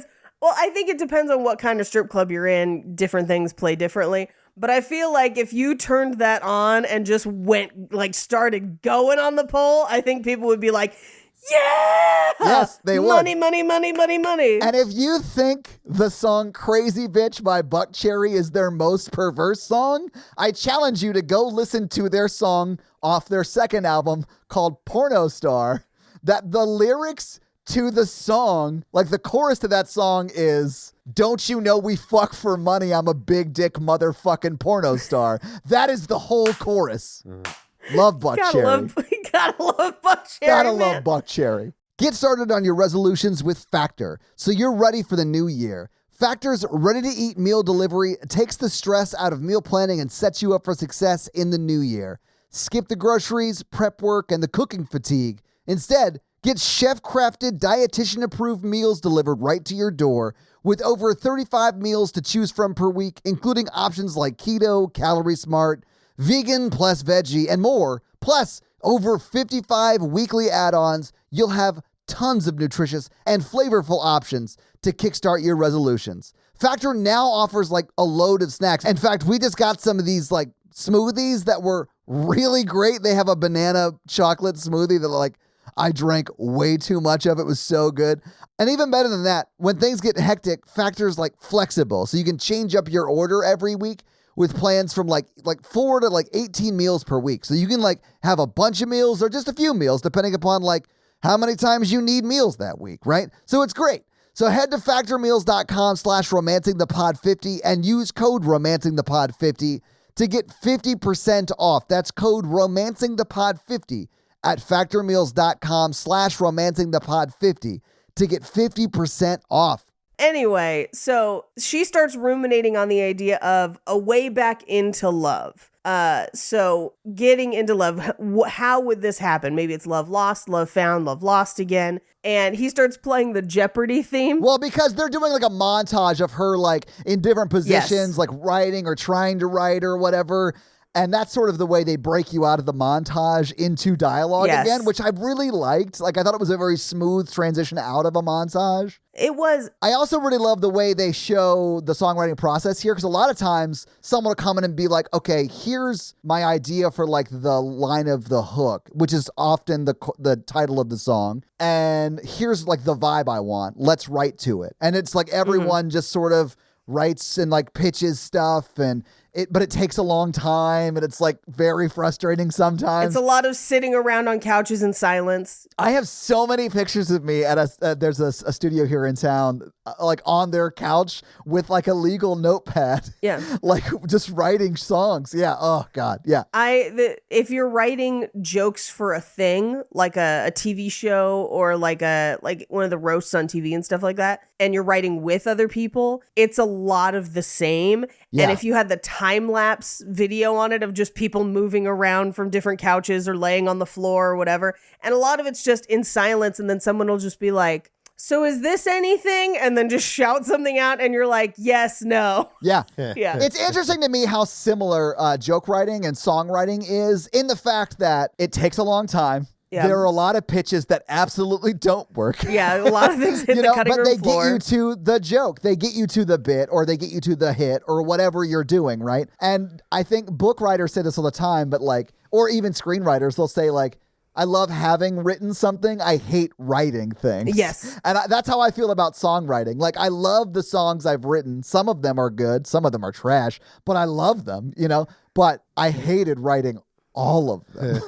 I don't hate the writing process. I just wish I had all the time in the world to do it, and I never do. That's the problem. Yeah, and that's why a lot of the songs that I've written feel unfinished to me, because I made compromises, or I was just like, we just have to finish this line and it's done. Yeah, like I get that. But compromising is good, because look at George Lucas. But yeah, for me, it's more just like I don't have enough time to wander around my room thinking about aliens as I want. Yeah. So he says, it doesn't have to be perfect. It's just lyrics. It's not as important as the melody. And they get into a very interesting conversation here about the melody versus the lyrics. And I agree with her assessment. Me too. I had never heard anyone put it that way before, but I 100% agree, because she says the melody is like seeing someone, like it's love at first sight. It's lust, basically, of like, that's what gets you into the song, is the melody and the hook and the catchiness of it. The lyrics is what it's like to get to know a person. Yeah. Where it's like the longer you listen to that song, those lyrics take on more meaning for you. Yeah. I thought she was right. Yeah. I think that's one of the best descriptions of the relationship between melody and lyrics that I have ever heard. Completely agree. I loved it. Yeah. So they go for a walk and she asks him about like, why'd your band broke up? And he says Colin got a new manager and then he took the last 3 songs we wrote and put them on his solo album and it sold 8 million, which just reminded me of Mikey. Maybe this is a music video you'll like. Pop star, Never Stop, Never Stopping. Yeah, I like that movie. Yeah, it's good. Yeah, absolutely, it's good. That is very similar to what happens in that film. But if that is the case, and he wrote a third of Colin's album, yeah, he would have made so much money off of those album sales too, because he was a songwriter on it. Right. I don't know that he got credited. It sounds like he didn't. Oh, then I would absolutely fucking sue. Like, oh, yeah, that you is should. So much money he would be entitled to. Yeah. If it sold that many albums, obviously. Well, and maybe they settled or did something or whatever, and that's what he's been living off for the last whatever. But she basically was like, how'd you deal with that? And he's like, drugs, alcohol. And then I released my own solo album and it's been on this rack for 6 years because I make marks. I loved that. I thought it was so funny. Well, and I love that like one of the reviews was like not even good enough for a dentist chair. And she's like, wow. And he's like, no, that was the best review. That was the kindest review. Yeah. That was the kindest one. But this is where he explained, he's like, I lost it all, but then I started doing the reunion circuit and people fucking were happy to see me. Like we all had a good time. It's like a better experience.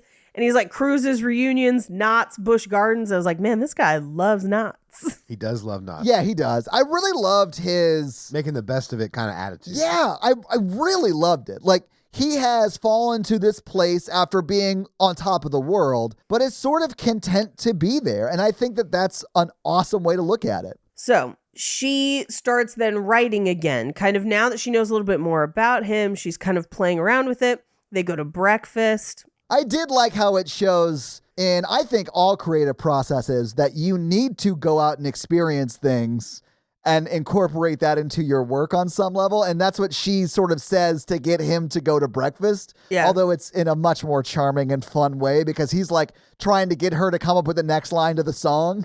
And she gives him 2 other lines that fit the rhyme structure, but are all about, about her eating breakfast. And I was like, I love the way they've done this. Yeah. Anyway, they go out to go to breakfast. Yeah. And she walks past a bookstore and sees copies of the book that we will find out is about her. Yeah. And he's like, something is bothering you. Can you tell me what it is so we can finish writing the song? Yeah. Well, we have zero context for why she's losing her mind. Yeah. And he even says, he's like, I don't know what happened, but you seem like a crazy person right now, but I need you to help me write this song. So it's like his job to like help her get through this. So I do like that he openly admits his self-serving reason for being sort of overly kind in this moment to her. Yes. But is kind to her in this moment. Like, I think that's one of the reasons. But honesty's good. Yeah, I think that's one of the reasons Mikey was talking about that he likes it. Like, no one's overtly being an asshole except for Hugh Grant one time. Like, the movie's not about Hugh Grant getting revenge on Colin or whatever. You know, like, it does sort of force these, I think, believable situations for them to sort of go on little dates. Yeah. And this is one of them. But this is how we start to get Drew Barrymore's story, because we just got his story the night before when they went on that walk, right? Right. And so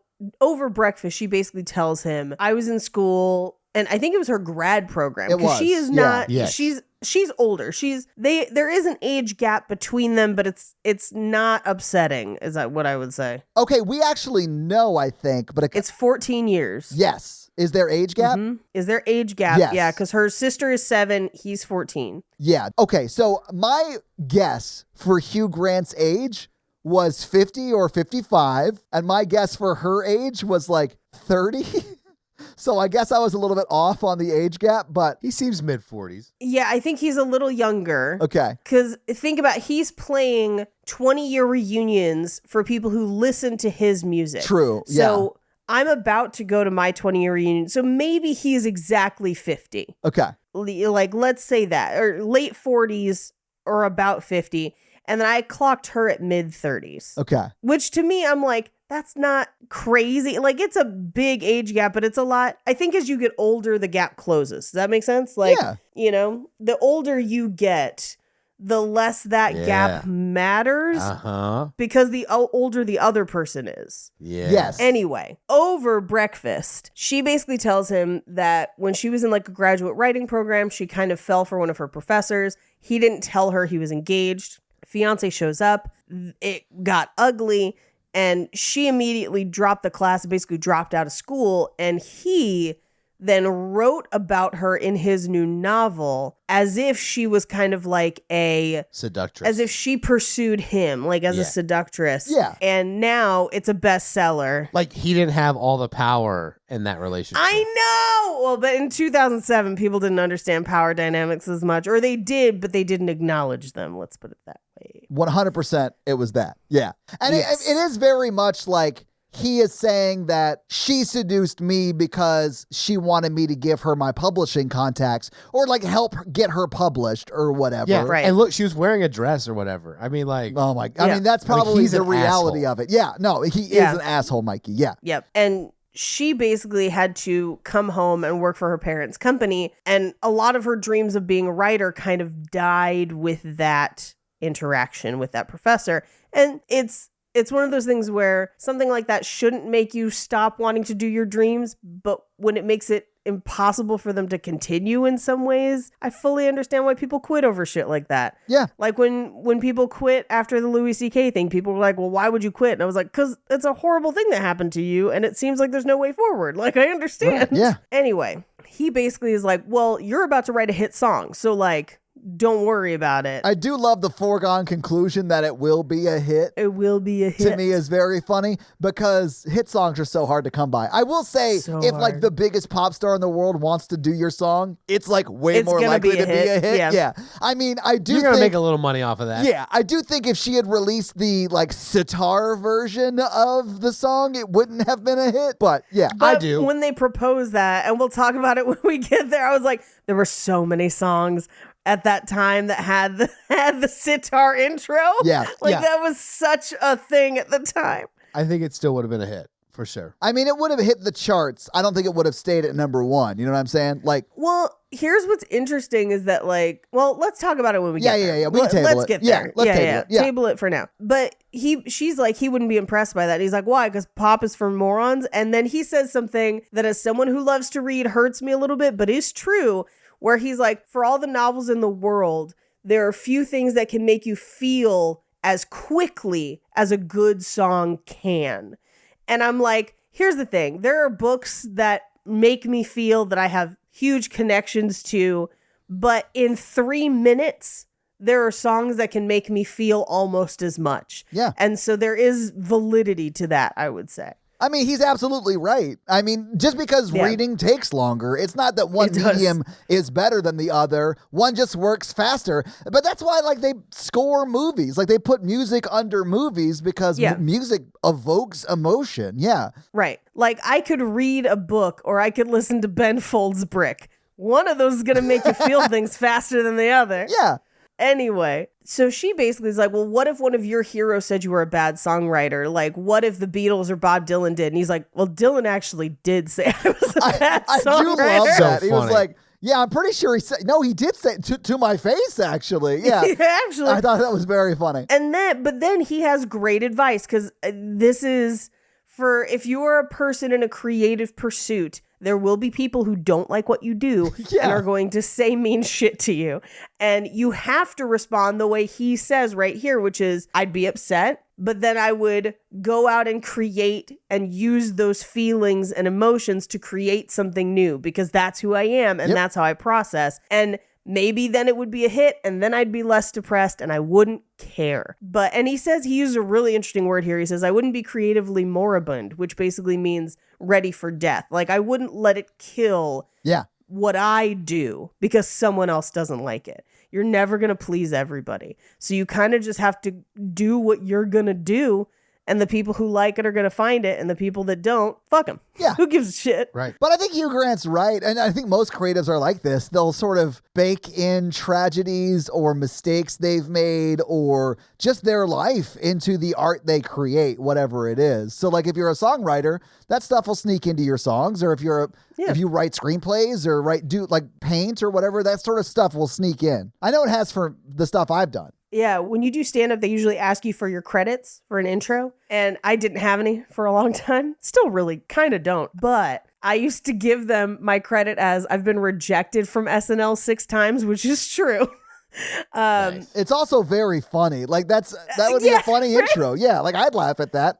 I thought it was hilarious. And then if I did well, people afterwards would be like, SNL doesn't know what they're missing. Yeah, exactly. And I was Yeah. like, no, they aggressively do. I love that intro. But yeah, so, but that's like, hey, a bad thing happened to you, but like use it, Yeah. Anyway, so they go back to writing. And I do like that he's like, please write this like a human being and not like a dog. Like implying that her handwriting is all crazy, like a dog wrote it. Love it. Which is a conversation they sort of have a few times because he's like, can you just use all can't capital read her letters? handwriting. Yeah. I love that. But this is where they move his furniture around. Yeah, so she can be closer to him while they write together. Yeah, and they argue about the chords and whatever, and he's just like, we don't have time to negotiate. We just need, it's 4 a.m. And her last song was Welcome to Booty Town. That was the one, or Entering Booty Town is the one that is chorus song that's about booties. Yes, which if you'd like to hear the chorus, I have it now. Yes! The chorus is Entering Booty Town. So shake that booty now, 'cause your booty is the way to his heart. Girl, you don't realize one detour at your thighs is a right turn that can break his world apart. That is the chorus to Entering Booty Town. And that makes me feel so fast. That 3 minutes elicits that emotion from me. I like there's a song later at the concert, they do his mediocre piano ballad, and then she goes right into like, okay, the next song is Slam, and it's them just like, slam that booty into the ground. And I was like, this is whiplash of a transition at this concert. I love it though. But so she's watering his plants. They're singing to the front desk guy, who is Asif Asif Mandvi. Mandvi from? Well, I know him from The Daily Show mainly. He's done a bunch of stuff. This is pre-Daily Show too. Like this is early, I think. Yeah. I do love that he's just like, I'm tone deaf, but I support you. Yeah. That's such a fun thing to. Anyway, so she's leaving in an hour. They just got to keep writing. And so he's scoring it and she's kind of noodling on the word. And I do love that she's like, corner is better than spaces because it's like more definitive. And then when you hear the song later, it's corner, not spaces. And I was like, yes, that does work better. Yeah. But she finally hears it all come together and she's like, this is kind of amazing. And she has to sing it. And he's like, well, it's a duet for a man and a woman. This is as close as we got. We got to do it. Yeah. Okay. So the way like that they build the song, I think is really accurate to like how that process works as well. Because it is often like one person playing all of the instruments or two people playing all of the instruments. Or like a lot of times when I write songs with Chris, we will like write the lyrics and stuff together and then he'll play all of the instruments and I'll either play drums or he'll just program the drums. Yeah, because you can usually just program drums. In Reason, and they sound honestly great. So like, it's really easy to do that way. And I think a lot of people don't realize that it's really just like 3 or 4 layers stacked on top of each other. And that's the song.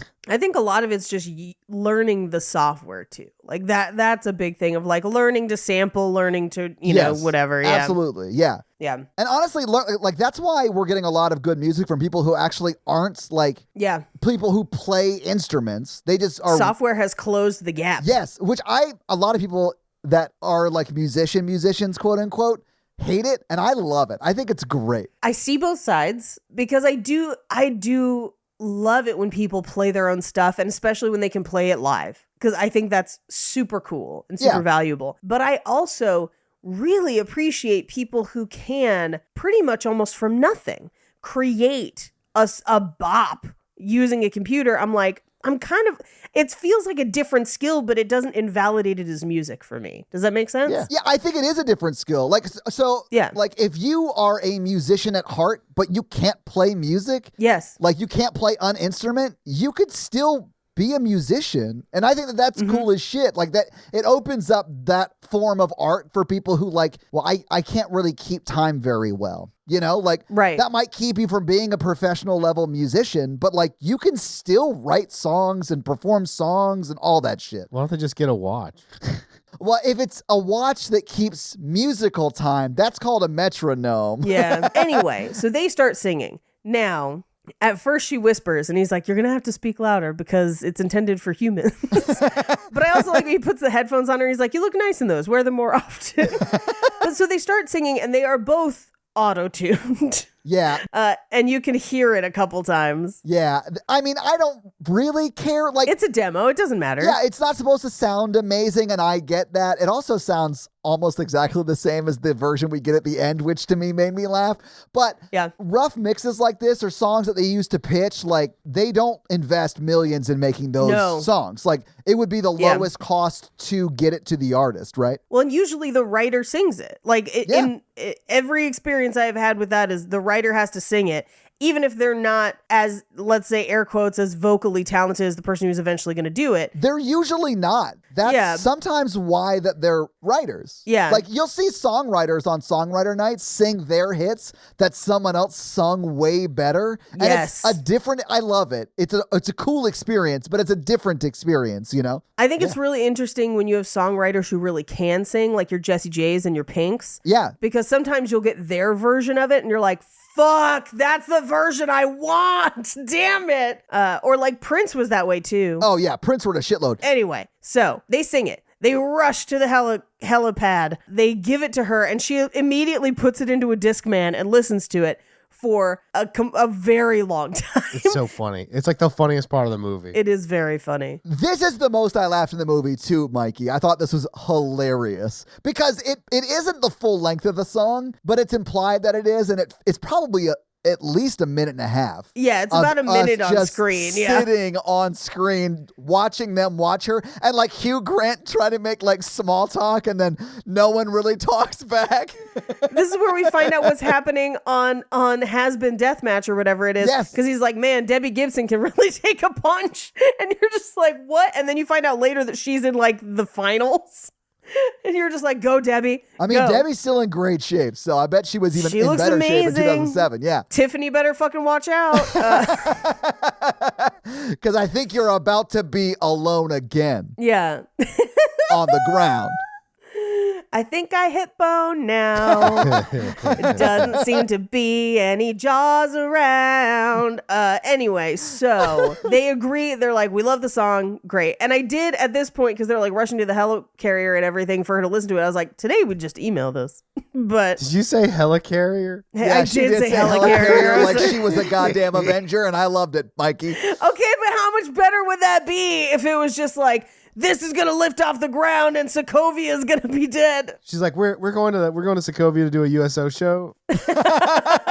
But you would just email it now, or dropping them a SoundCloud link or whatever. Yeah, SoundCloud. Like, it'd be something like that. Little Dropbox, little WeTransfer action. Yeah, it'd be fine. So she hugs Drew Barrymore and Hugh Grant. She's like, this is the song I've been looking for. Can't wait to work on it. And she leaves. So they are like, we're going to dinner. And they go to dinner with Brad Garrett and his manager and his manager's girlfriend, question mark, who is a therapist. Yeah. But as they're sitting there, her professor that wrote that book about her is also there. And she freaks out, which wouldn't you? Like, that's such a normal reaction. Yeah. Yeah. I was like, oh, that'd be horrifying. And so she's hiding in the bathroom and she's like, I had this whole speech rehearsed for what I would want to say to him. And do you want to hear it? And it is poetic. Yeah, it's great. It's such a good speech. Yeah. And he's like, you've got to do it. People wait all their lives to confront people like, you've got to do it. And so they trade dresses, her and the therapist. So she's in this great red dress. Well, because Drew Barrymore is like, I would go do that, but I look like shit because I haven't showered in 36 hours. Yeah. Because we've been writing a song for 3 days. Like, we've been doing coke for 2 days to write this song. Absolutely. And I look like I've been That's on a 2-day it's coke so binge. good. Yeah. Good therapist joke in this scene where she's like, giving you your dress is the first time I've helped someone in 14 years. 11 years. You'd love that. I literally said that to Natalie. Oh, that sounds like a joke I would make. I was like, this therapist is witty. I do love when Hugh Grant comes out and like whispers to the therapist. He's like, would you mind accompanying me to the bathroom?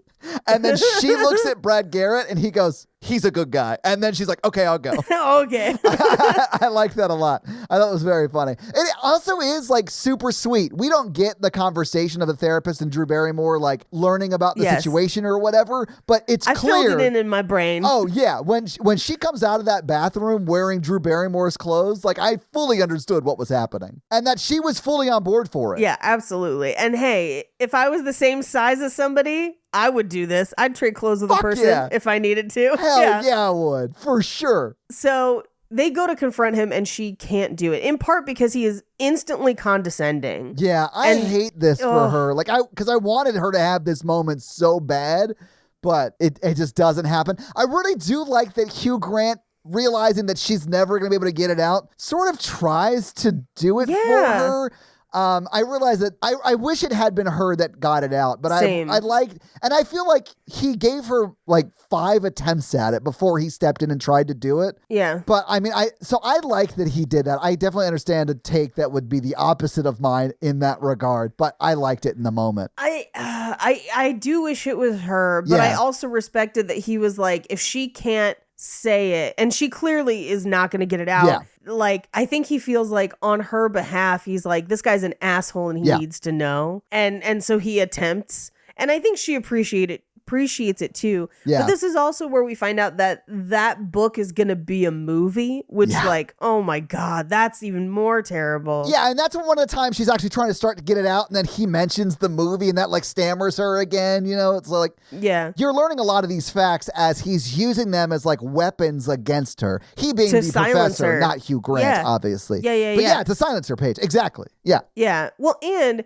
when Hugh Grant confronts him and is like, I think you need to listen to what she came to say. And he's like, oh, I know what she's going to say. She's going to say I ruined her life, but she seduced me to help her get published. And he's like, no, you were engaged and you didn't even tell her. And he's like, it's time for you to leave. Yeah. Which clues you in that that's the truth. Of course it's the truth. I never doubted it was. Yeah, same. Absolutely. Yeah. But it's nice that the movie does confirm that she's not a bad person, you know? Yeah. So they get into like a shove fight and he ends up kind of getting thrown onto the dinner table. But we cut back to his apartment and she's like, why would you convince me to do that? I'm like, this is so pathetic. And now it's going to be on 3,000 screens.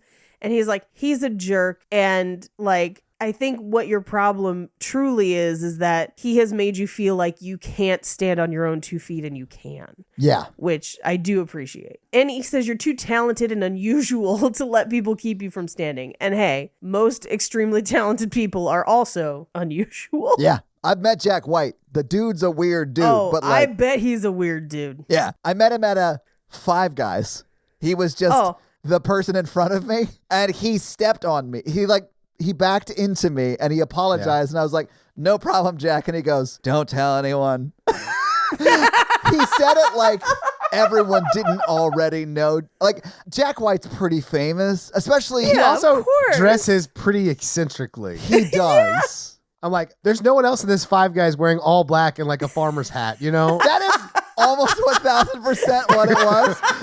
It was almost that exactly, Mikey. And I've also seen him around town, if you could not tell. Yeah. We didn't have like a conversation. That was the entirety of our interaction. Like, we're not friends or whatever.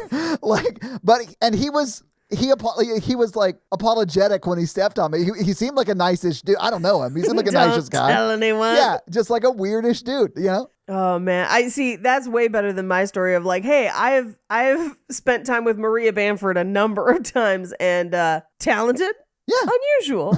She would agree, I think. But that's all right. Being unusual is what makes you marketable. Anyway, so she is trying to ice his face and he's like, it's the other side. So she kisses on his cheek and then they end up kissing and we cut to the next morning. And they have fully boned. Under the piano. Yes.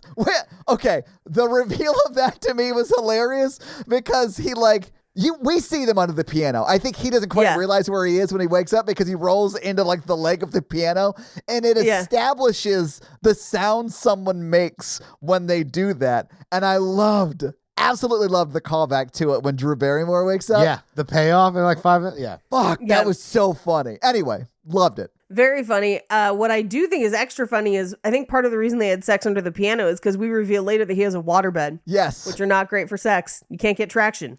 Yes, he does have a waterbed. It does show that like 4 times. I but forgot. Isn't that the exact waterbed you want the washed up person from Wham to have? Like, of course. I love that he had a waterbed. Here's the thing.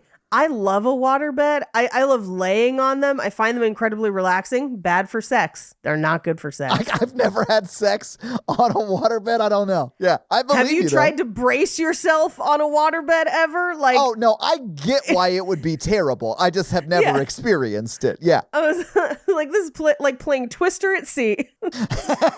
Anyway, he ends up on the phone with Brad Garrett and is like, I slept with her. And he's like, damn it, unless you're happy about it, in which case I support you. Yeah. Wink, wink. But he's like, hey, I'm playing at Adventureland today. You should come. And I was like, famous death trap Adventureland? Yay! I saw that documentary. Yeah, if you have not watched the documentary on Adventureland, do it. Yeah, it is that wild. That place is wild and terrifying. It's also awesome how many famous people used to work there. Yes. Well, and it's the basis of the movie. Yeah. It's shit. Wait, is the movie's not called Adventureland? It is. It's Jesse Eisenberg and Kristen Stewart. Yeah, it's Adventureland. Yeah. I find it to be kind of depressing, but I do like the shirts they have that say games and rides. I think those are fun. Yeah. Anyway, so he's performing. He's all hips, but the song slaps. And he comes off stage and they're like, you got to do the encore. And he's like, they don't want an encore because a bunch of people are just not paying attention. It's like doing comedy at a sports bar on football night. Well, it is just like the reunion, though. It's a bunch of women about his age-ish paying attention, and everyone else is just having a great time at Adventureland, you know? Yep. I do have to admit that at this point in the movie, we've seen Hugh Grant dance maybe 5 times up to this point. It's all the same. Yeah, it's all the same. He says he has a bad hip. Yeah. Yes, absolutely. But it was at this point in the movie where Natalie says, he dances like you a little bit. Oh, nice. I wasn't going to say it, but he does, though. And I was like, you know what? That's good feedback. That's how I look when I dance. Like, I thought I looked way cooler, but Thank you for the feedback. It's like different when you see someone else doing it and you're like, oh, that's how I look. Shit. Okay, I should stop. Todd, you're more of a, like, you move from the waist up, and then for some reason you slide side to side with your feet out of rhythm. I can't make heads or tails of it. So I can tell you what that is. I'm really good from the waist up because when I was playing drums, I would move a lot. I would dance a lot while I was playing. Right. But because you're playing with your feet and sitting down, unless you're our Lord and Savior John Stamos, who plays standing up. Yeah, well, because he also plays kettle drums. He does. Yeah. But so I got good at dancing from the waist up. Waist down, I'm dog shit, Paige. Complete dog shit. I know, but it's a real funny combo. Learn to dance from Professor X. Yeah, I went to the Professor X School of Dramatic Arts, Mikey. So sue me. That was the school he started after the government shut down his mutant school. I mean, hey, I'd take an acting class from Patrick Stewart. Why not? Hell yeah. Anyway, so he's like, they don't want this encore. And Drew Barrymore's like, they do. These songs are fun and they love you and they make people happy. Get out there and sing Heartbeat and Freedom and don't come back here till you do. Yeah, you get out there and you sing the hits. Yeah. And then cut to Bad Garrett, and he nods again. He literally mouths thank you to her, which I thought was sort of sweet because in my mind, this was the movie saying that Hugh Grant is sort of falling back in love with doing the songs again. Yes. And Brad Garrett needed that to happen because that's Brad Garrett's only client. Mm-hmm. Although it's implied that Drew Barrymore signs with him as well later in the movie. Yeah, because she does talk about it in the car on the way home here where she's like, I'm thinking of signing with you. He's like, cool. And she's like, I have to go to my sister's for dinner, but Hugh Grant, you can come. And Brad Garrett's like, I can't make it. Yeah, I love that because it is like, oh, let's all go to dinner. Okay, that sounds great. Wait, I have to go to dinner at my sister's place. Wait, Hugh Grant, you should come with. She's like a huge fan of yours. Yeah. And then Brad Garrett is just like waiting for his invitation to the video, doesn't get like one. the dinner. That never comes. Nope. So he excuses himself. We cut to her sister's house where she gives him like a whole plate of just mashed potatoes, like a Close Encounters of the Third Kind amount. It's insane. Of mashed potatoes. There is something going on for her with mashed potatoes that she needs to address in therapy. Well, here, the movie's not talking about it. It's her relationship with food in general. Oh, so I read it a different way completely, but I don't want to get into it because it's insane. Okay, no, Let's just move on. No. We're 2.5 hours in. Todd, no, I need to hear your wild misreading of this film, Todd. I think that the sister was like the stand-in for potatoes was like her, and she was like giving Yeah, no, I thought that's how I read it so much too. of her to him on the plate, it. and then he did sort of eat it to be nice, but later we learned that he didn't really like it. Sure. So like it wasn't for him, like he was or she wasn't for him. There's more that goes into it, but it's just an insane like screenwriting theory I have. That's definitely part of it. There's just multiple instances of the sister being like, let's go eat our feelings, or let's go eat this, or that are completely unrelated to him, but absolutely highlight a troubling relationship with food. Well, and a toxic culture that was going on. Toxic and sort of culture still is going on, but was way worse then. And listen, Paige, I'm not saying you were wrong. I'm just saying I was high when I watched this movie, and I saw it differently. You're like, hell yeah, mashed potatoes. But this is also the scene where she's giving him all the potatoes where he's like, oh yeah, I played a fat farm once and threw candy out and people loved me. And I was just like, oh, that's, God damn it. I literally said, unnecessary. Paige isn't going to like that. No.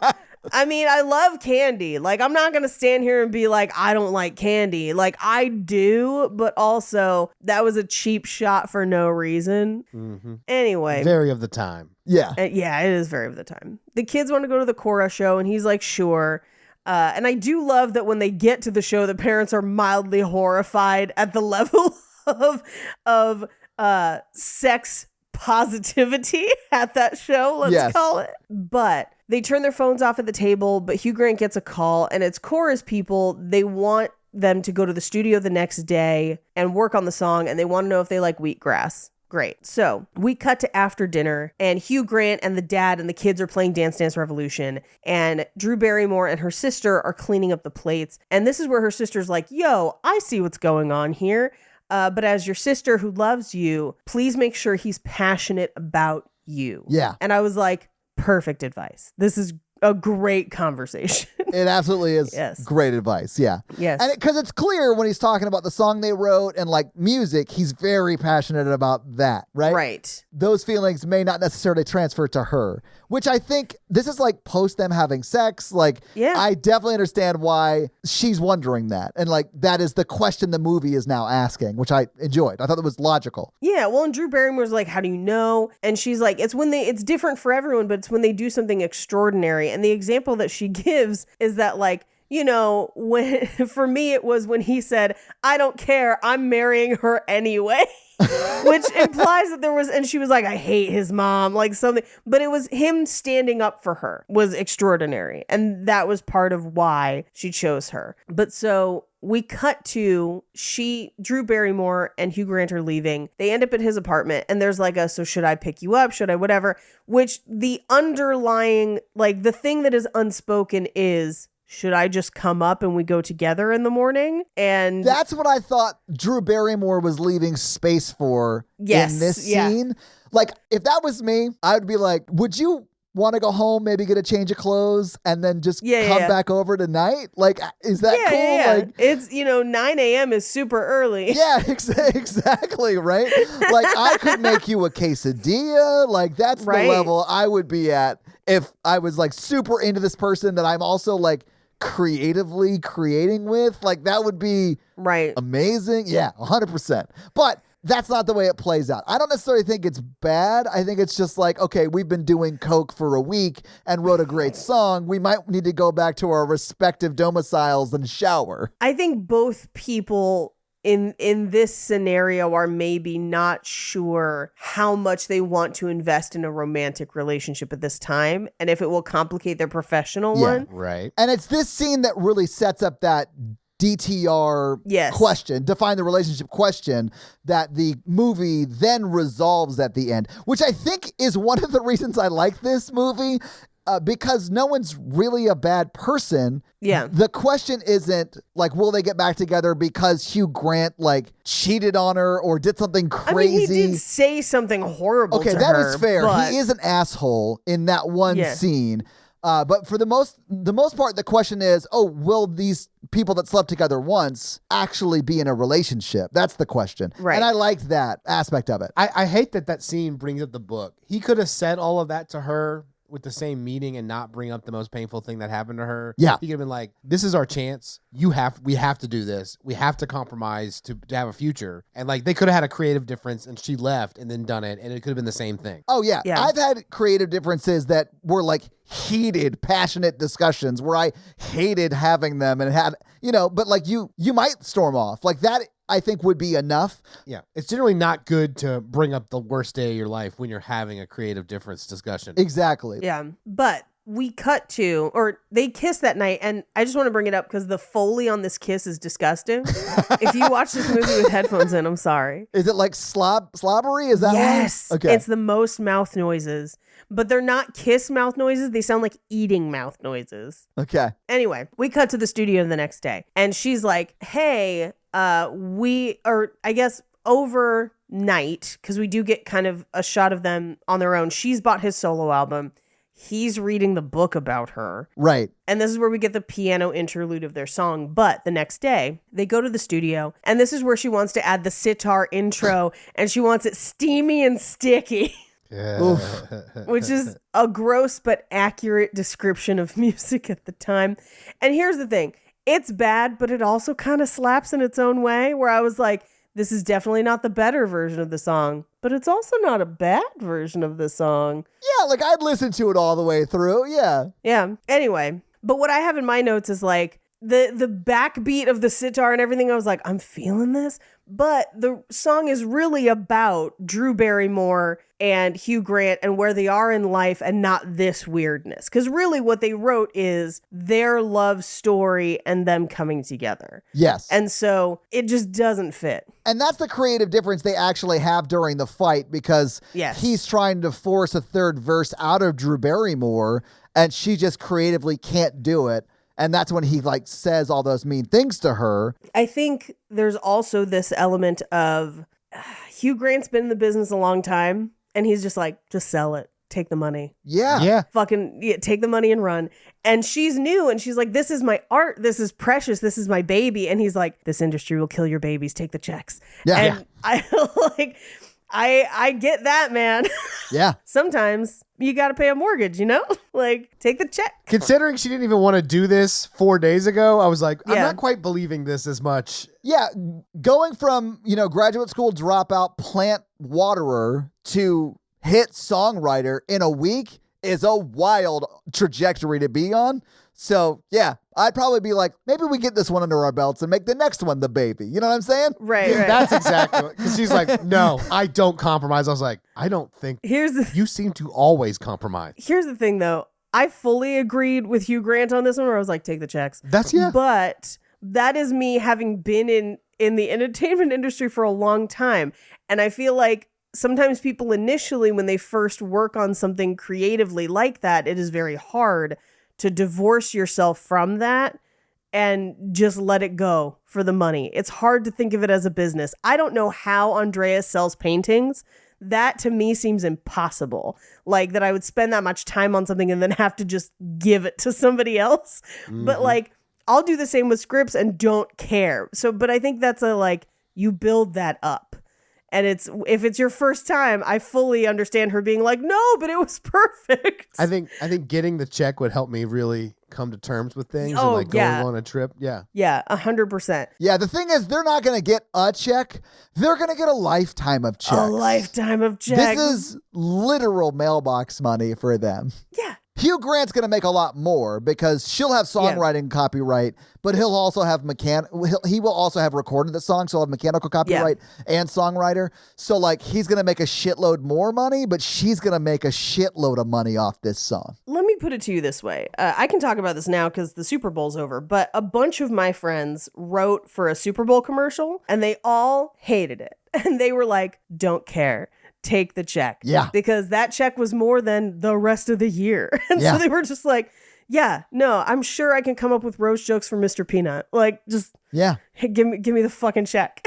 So yeah, that's someone who's done it for a long time. And so I think the contrast between them made a lot of sense to me. Well, me too, because she clearly does not songwrite for her job because she has the naivete of someone who doesn't need to songwrite to pay her rent. You know what I'm saying? Yep. Yeah. Mm-hmm. Like a hobbyist can have a higher standard than someone who needs to buy milk and bread, you know? Well, I think you also, when you create for a career, you make separations of like, here's the stuff that I do for other people and I just give it to them and get checks.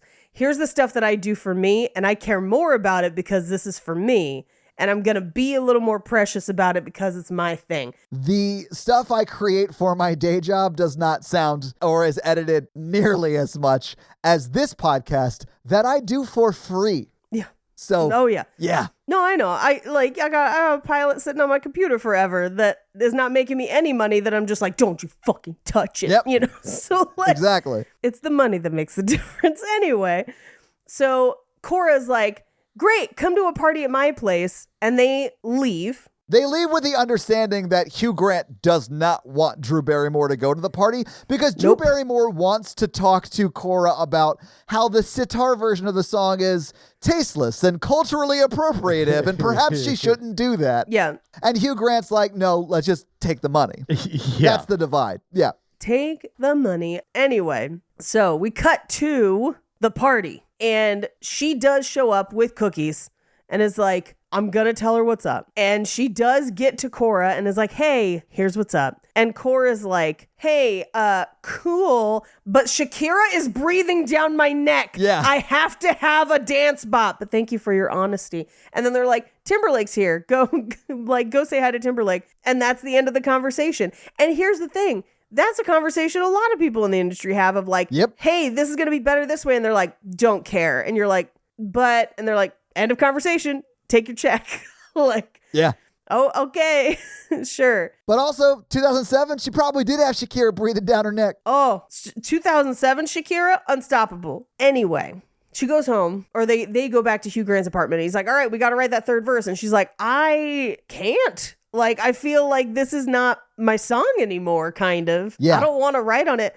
And man, I have felt that many times where I'm just like, I don't want to write on this shit. But like, you gots to. Because money's. So she leaves and she's like, I'll figure something else out. And he's like, if you don't, we lose this. She does the song with somebody else. And she's like, I get it. And I want to help and I want to finish the song, but I can't write when I feel like this. And he says, you can and you won't. Yeah. Which starts his horrible tirade. But it's basically saying like, you have the ability, but you won't do it right now. And I'm like, okay. But like being in the right emotional space to create is a thing. There's also a better way to deliver that message and not so adversarially. Yes. Just be like, hey, I know it feels like that, but you are so good. You could absolutely do that. But really what she needs is time and space, which, and I realize that there is a clock on when the song has to be done by, but he needed to give her space in this moment. Well, and I think there's also, he's not having the conversation that she needs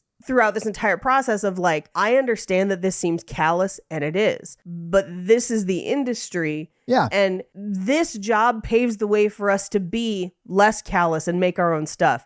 You do the shitty ones for them and then you do the good ones for you, and that's just kind of how it works. Yes, it is. And I think maybe she would have gotten through it, but maybe not. Some people are very principled and precious about their work, and I get it. True, but he handles it really badly, so she leaves. Yes, well, because this is where he brings up the book. Yeah, because he's just like, he was right. He nailed you. And I'm like, holy shit, there's no coming back. Walk out the door. Like, bye. Like, that's that's one of the worst things he could have ever said to her. Yeah. It was so callous and terrible. I hated it. Yeah. And we cut to the next day at the recording studio, and she has actually faxed the last verse, and it's perfect and beautiful. Yeah. And the new intro still doesn't fit at all. But we cut to her weight loss thing where she's loading boxes. And he shows up with 2 stuffed aliens for her niece and nephew and just says, I bought these for your children. They're aliens. Clearly, I have no children. I did love that. That was so funny. But he basically says, like, are you coming to the show tomorrow night? She's like, of course, because I can't disappoint the kids. And he's like, your last verse was fantastic. And she's like, thank you, but this is still not great. And he's like, I'm sorry about what I said. And she's like, no, you're right. I have to grow up. And so I'm going to go run the other weight loss thing in Florida. And he's just like, no, like you should be doing this. And she's like, I don't think it's a good idea. I thought it was so funny that they wrote her as like, she's going to leave town and run a branch of the weight loss, whatever. I know. Because the second that song comes out, she is going to be one of the most sought after like lyricists out there. Fucking like, rich. Yeah.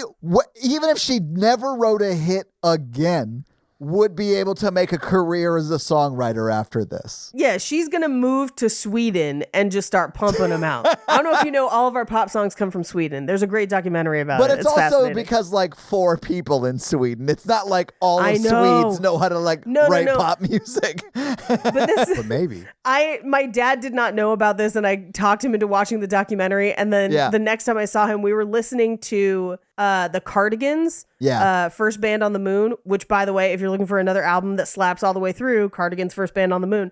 And I just turned to him and I was like, the damn Swedes, man. They've got our number. Yeah. We excelled in the space race. They excel in the songs race. Swedes can write pop songs like a motherfucker. Yeah. Look at ABBA. Oof. ABBA is, we can't talk about ABBA forever, but the fact that they chose to sing in English during the Eurovision competition changed the world. Yeah. Literally the world. Yeah. It's wild. Fucking love ABBA too. And one of them is one of the Lebensborn. Wild. Yeah. ABBA has a crazy history. Anyway, we cut through another montage of like him at the dance rehearsal, her doing business stuff, him starting to move his furniture, but then choosing not to because he wants it where she put it. We cut to Madison Square Garden, and at first she's like, I don't think I want to go in, and her sister's like, listen to me, these kids told their friend, like, you gotta go in there with it. And I was like, they want to experience this with you. I thought that was really good advice. Yes. The show starts and there's a giant Buddha statue on stage that turns. Oh my and God. she's on the backside. It's so she walks wildly out of offensive. The butt of the Buddha statue, guys. So terrible. It's a true Buddha's delight. I was losing my mind because and then the song is offensive on so many fronts, and like just watching the parents see what they're because she's like dry humping her dancers, and they're just like, our children are here. Like, what do we do? The dad and the brother seem to really enjoy it. Yeah, no, the mom was just like, what is this? I love how Drew Barrymore's sister looks over at her husband and is like, what are you doing? He's like, I'm just watching the concert. I don't know what to tell you. He's funny. Yeah, I liked her husband. I thought he was he was an interestingly portrayed husband in this movie, because normally they're played as like oafy, sort of stupid people that are just like a third toddler for the mom to take care of. And he was just positioned as like a quiet, competent, silly, fun dad. No, everyone seemed genuinely a little bit normal. Yeah, I liked it. Yeah. So we cut to the back where Hugh Grant is chilling, and we find out that it's Tiffany versus Debbie Gibson, and then Adam Ant versus Billy Idol. There's no way Debbie Gibson didn't win. No, Debbie Gibson took that title. Heck yeah. And also, I've got money on Billy Idol because nobody talks to Billy Idol that way. So thank you, Billy Idol. I love that line. We love you, Billy. I love that line. So dumb. So we cut back onto the stage where she's singing about the entrance to Booty Town. And she finishes the song and she introduces the next song. She's like, this next one is written by Mr. Alex Fletcher. And in the audience, Drew Barrymore is like, what? Like, did they just take my name off of it? She's like, I need to leave. I just want to be alone. And he starts singing, and it's clearly a very mediocre song that he wrote just for her. I love it though, because she's like walking out. Yes. And then she hears the song and then the lyrics, and she's like, wait, this is not our song. So she turns around. Yeah. And it is 1000% a very specific song about their relationship. And it's very sweet. And also making it clear that he's on board for a relationship, like that he wants that. Yeah. I loved it. Like, this is the moment I started crying, and I did not stop until, like, after the credits. I did not cry, but I was like, this is sweet. Oh, I was sobbing. Yeah, I didn't cry in this one. I did. So they literally go from his song into another song called Slam, and they are dressed literally like the Pussycat Dolls for Buttons. And I was like, when did Buttons come out? 2006. There you go. So there you go. Costume designer was, stealing from modern pop culture at the time. Yeah. Thank you, Robin Anton. So it's a wild concert going from like a Ben Folds level piano song. I compared it to, there's a Ben Folds song called One Down, where he's writing about the process of writing songs. Yeah. Because he needed one more song for his demo tape because it's 3.6 songs or whatever. Yeah. And then at the end, he just breaks into a fake love song, which is hilarious. But that's about the level of his song. And then it's into like, loosen up my buttons, but just like craziness. It actually made sense to me because he's like the guest artist that night or like whatever. Right. So like it made sense that while they were doing a costume change, he might come out and play a song. Oh, you're right. That's that probably makes sense. why. Right? Yeah. But it also made sense to me as to why Drew Barrymore, having that heard as the announcement, because she even sets it up before she announces Hugh Grant coming out that we're going to hear a brand new song. So it's heavily implied, the movie is at least, that it's going to be the song they wrote. But it's not. Right. No one's lying. It is just a true misunderstanding. But I really liked that part of it. And then because it was just a costume change, sort of an intermission song, if you will, he then leaves the stage afterwards. And then everybody in the crowd nods. We do all the cutaways, everybody nodding to Drew Barrymore. And then she goes to try to get backstage. Exactly. Yes. And does eventually get backstage. And she's just like, oh my God, like, thank you. And he's like, it was the best I could do. You could fix the song. And she's like, no, it was. Yeah, it was dinner. And I was like, it was an appetizer at best. Well, but to them, it was dinner because it was truly just about them. Yes. Like, that song's not going to be a hit, but it was like so sweet. I love that. Yeah. But then she hears their song start. Yes. And realizes it doesn't have the sitar intro. And she's like, wait, what's happening? And he's like, well, I talked to her and told her that it would be a problem and that she shouldn't do it. And she was like, but did she listen? He's like, no, but then I told her it would help me win you back. And she turns out is quite the romantic, even though she thought the Dalai Lama was an actual llama. They're so mean to the amazing women that were actually doing the work Cora was doing. I hate that, but it is very funny. I do love, here's the thing though, I do love that kind of a character though. I love it in Just Friends when it's Anna Faris. Yeah, same. I love it here where it's her. But they kiss, and then we get into the section of the film that is the credits, because this movie has essentially a full credits worth of extra footage. Yes, it does. We get the full music video from his band with like pop-up video facts, which are hilarious. My favorite being he got in trouble for saying they were bigger than the Beatles, but he literally just meant that they had 5 people instead of the Beatles having 4. And that multiple people have had hip replacements. Colin ends up getting a hip replacement. They contrast it with Colin was sexiest man of 1994.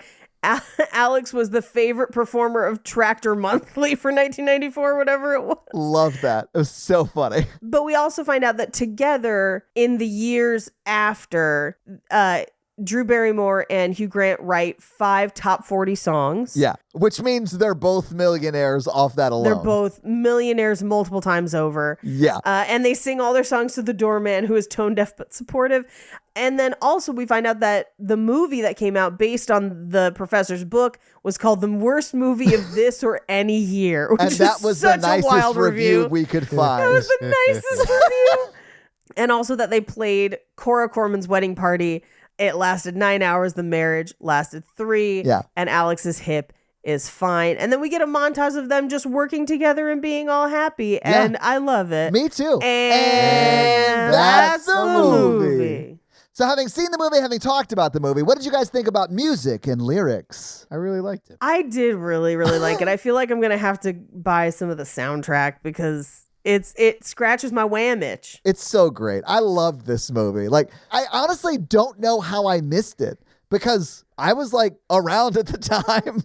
And this would have been a movie that I would have loved at the time even, because it's like, it talks a lot about the creative process and songwriting, which I was super into at the time. Anyway, I love this movie. You should watch it for sure. Yeah, it was a lot of fun for sure. But Paige, do you have any fun facts for us? I do. Well, it is with your fun facts. Lyrical fun facts.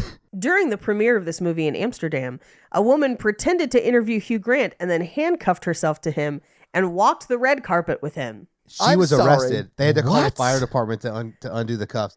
I read an article about this yesterday. Yep. Thank you, BuzzFeed. When he took this role, initially he didn't want anything to do with his singing parts. He just wanted somebody else to do it. But he practiced and performed in the studio and then felt comfortable. So he wanted to do the big concert scene live. But when it was played back, it did not sound great. And he used the pre-recorded sound from when he was in the studio. So it is still him, but it is the pre-recorded one. Yeah.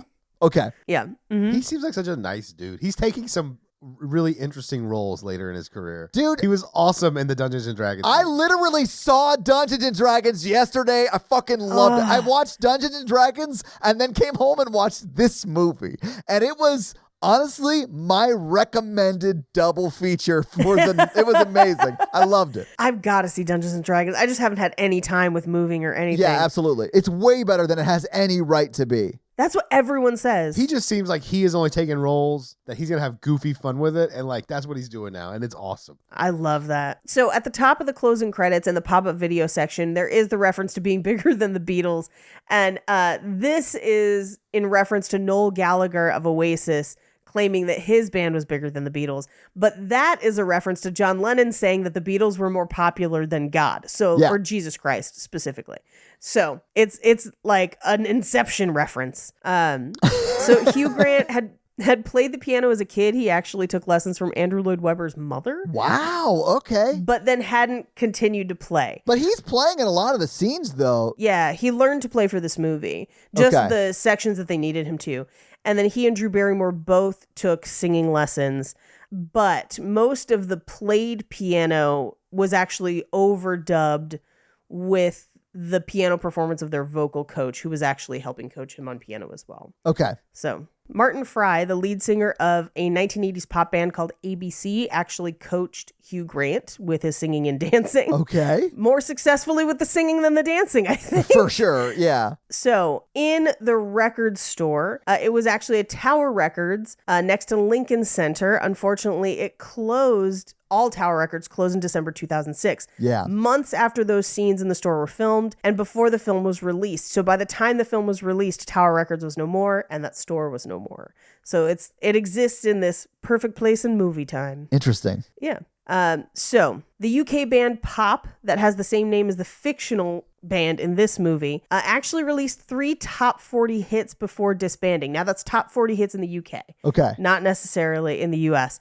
But because they had disbanded, they allowed the movie to use the name. Okay. The interior Madison Square Garden scenes were actually shot at Nassau Veterans Memorial Coliseum, which is a smaller venue in Long Island. Okay. But during production, the working title of the movie was Music and Lyrics by, which is how things are listed in songwriting, but they cut the by because it didn't sound as good as a movie title. Yeah, and they do show that at the end, Music and Lyrics by, and it has both of their character names. So I mean, I got that, but I feel like if you don't know that that's commonly what it says, you see that at the end of the movie. I don't need it in the title, you know? Yeah. That's a good change. Yes. Now, there's been some debate as to whether or not Hugh Grant and Drew Barrymore got along in this movie while working on this movie.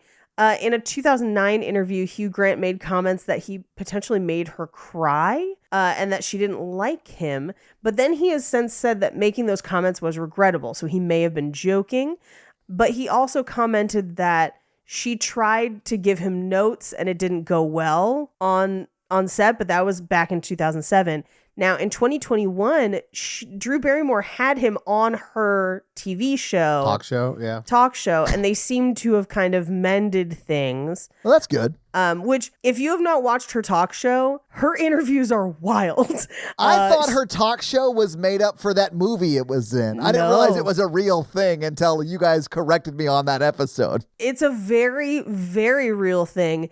And people are talking about it a lot now because she interviews people in such a different way than anyone else. Like, she doesn't really have a desk. She's just kind of on the couch with you. Yeah, sort of like Ellen did. Kind of, except it's literally one couch, not two chairs. And she'll just like crisscross applesauce right up in your face and be like, so tell me about your mom growing up. And you're just like, okay, she was mean. I don't know. Like, oh, God.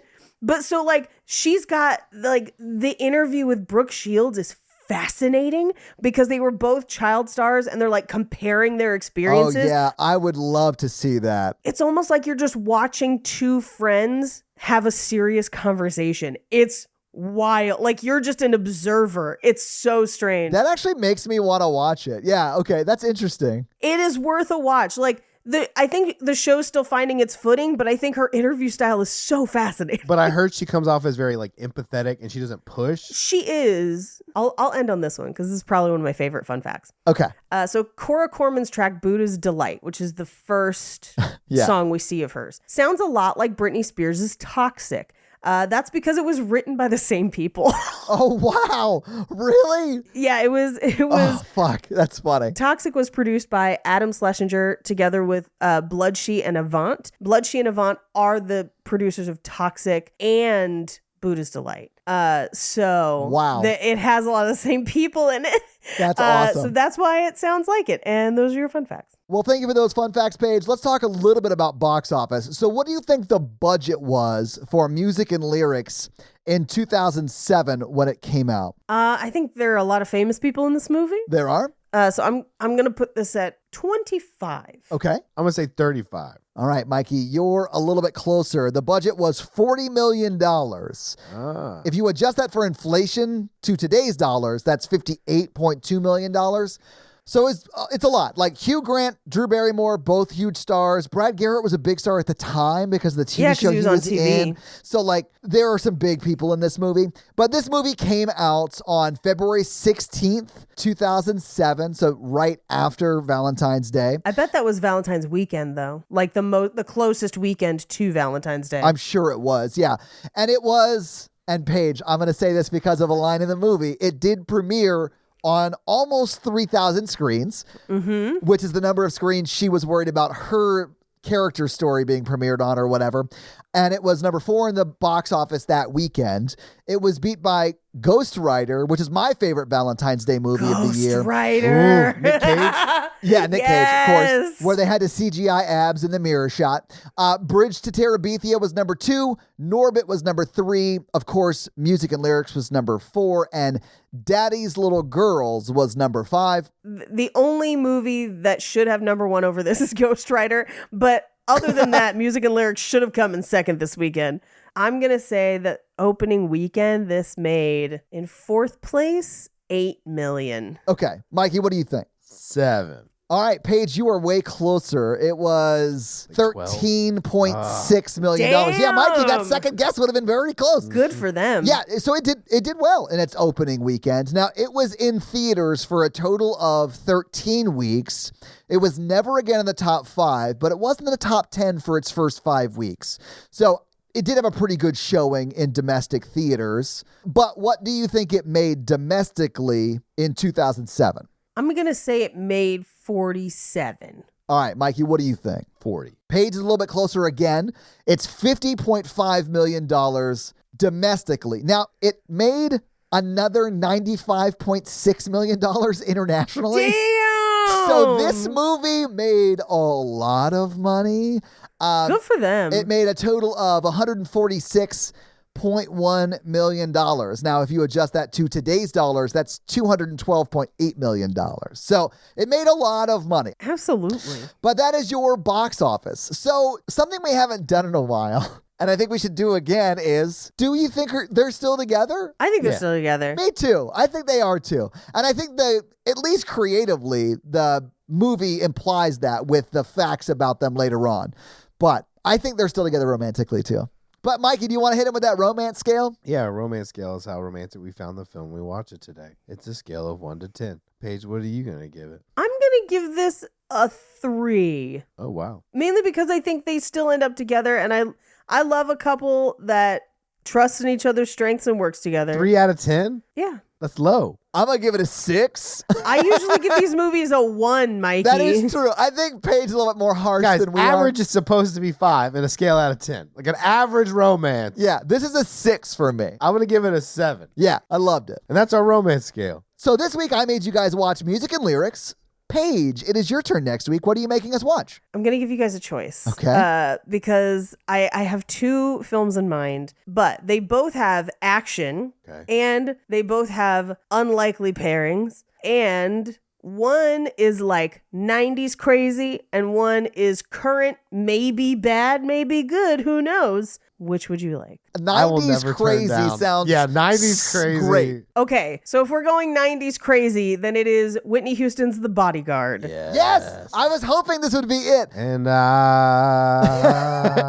Will So your homework for always- next week is to watch The Bodyguard and then come back and listen to that 90s epic weirdness masterpiece. Yes. So, Mikey, do you have a review for us to read? I do. Someone graciously knew that I wasn't feeling well, and I'm going to read Amanda Ray, 1980. Well, what does Amanda Ray 1980 have to say? Title of the review, Squad Goals. Oh, nice. Okay. All around, love both pods. Glad to kick it with you 3 to talk rom-coms. 5 stars. Amanda Ray 1980, thank you so much for that awesome 5-star review. We appreciate it. So, yeah, guys, if you like this power throuple that we have here on this podcast, make sure to check out our other podcast, The Horror Virgin, and that is the only other podcast that Mikey and I are on, but Paige gets around, and she is on 2 other podcasts, Black Card Rehab, and Cult Podcast. So guys, definitely check out those because they're amazing. If you want to follow us on social, we are at Romancing the Pod Show. Yes. On Instagram, and we are at something else on Twitter who I just have never taken the time to learn It's just Romancing Pod Show because they have a character limit and it's show SHO like Showtime. So guys, check that out as well. And if you want to follow us all individually, Paige is at Rampage Wesley everywhere, including TikTok, except for Twitter, where she is at Paige Wesley. Mikey is at mrandolph24, and I am at Todd J Awesome everywhere. And guys, we got a P.O. box. So if you want to send us some love letters or whatever you might send to a P.O. box, it's actually not a P.O. box. It's like a regular street address. It's pretty awesome. It's 6688 Nolensville Road, number 108-34, Brentwood, Tennessee 37027. So send us some stuff. Yeah. And that's going to be it for us, you guys. I'm Paige. I'm Mikey. And I'm Todd. And you complete us. To completion. Keep it stinky stank. Keep it, was it sticky and steamy? Yeah, sticky and steamy. Yeah. Stank. Yeah. Bye. Sticky and steamy nerds.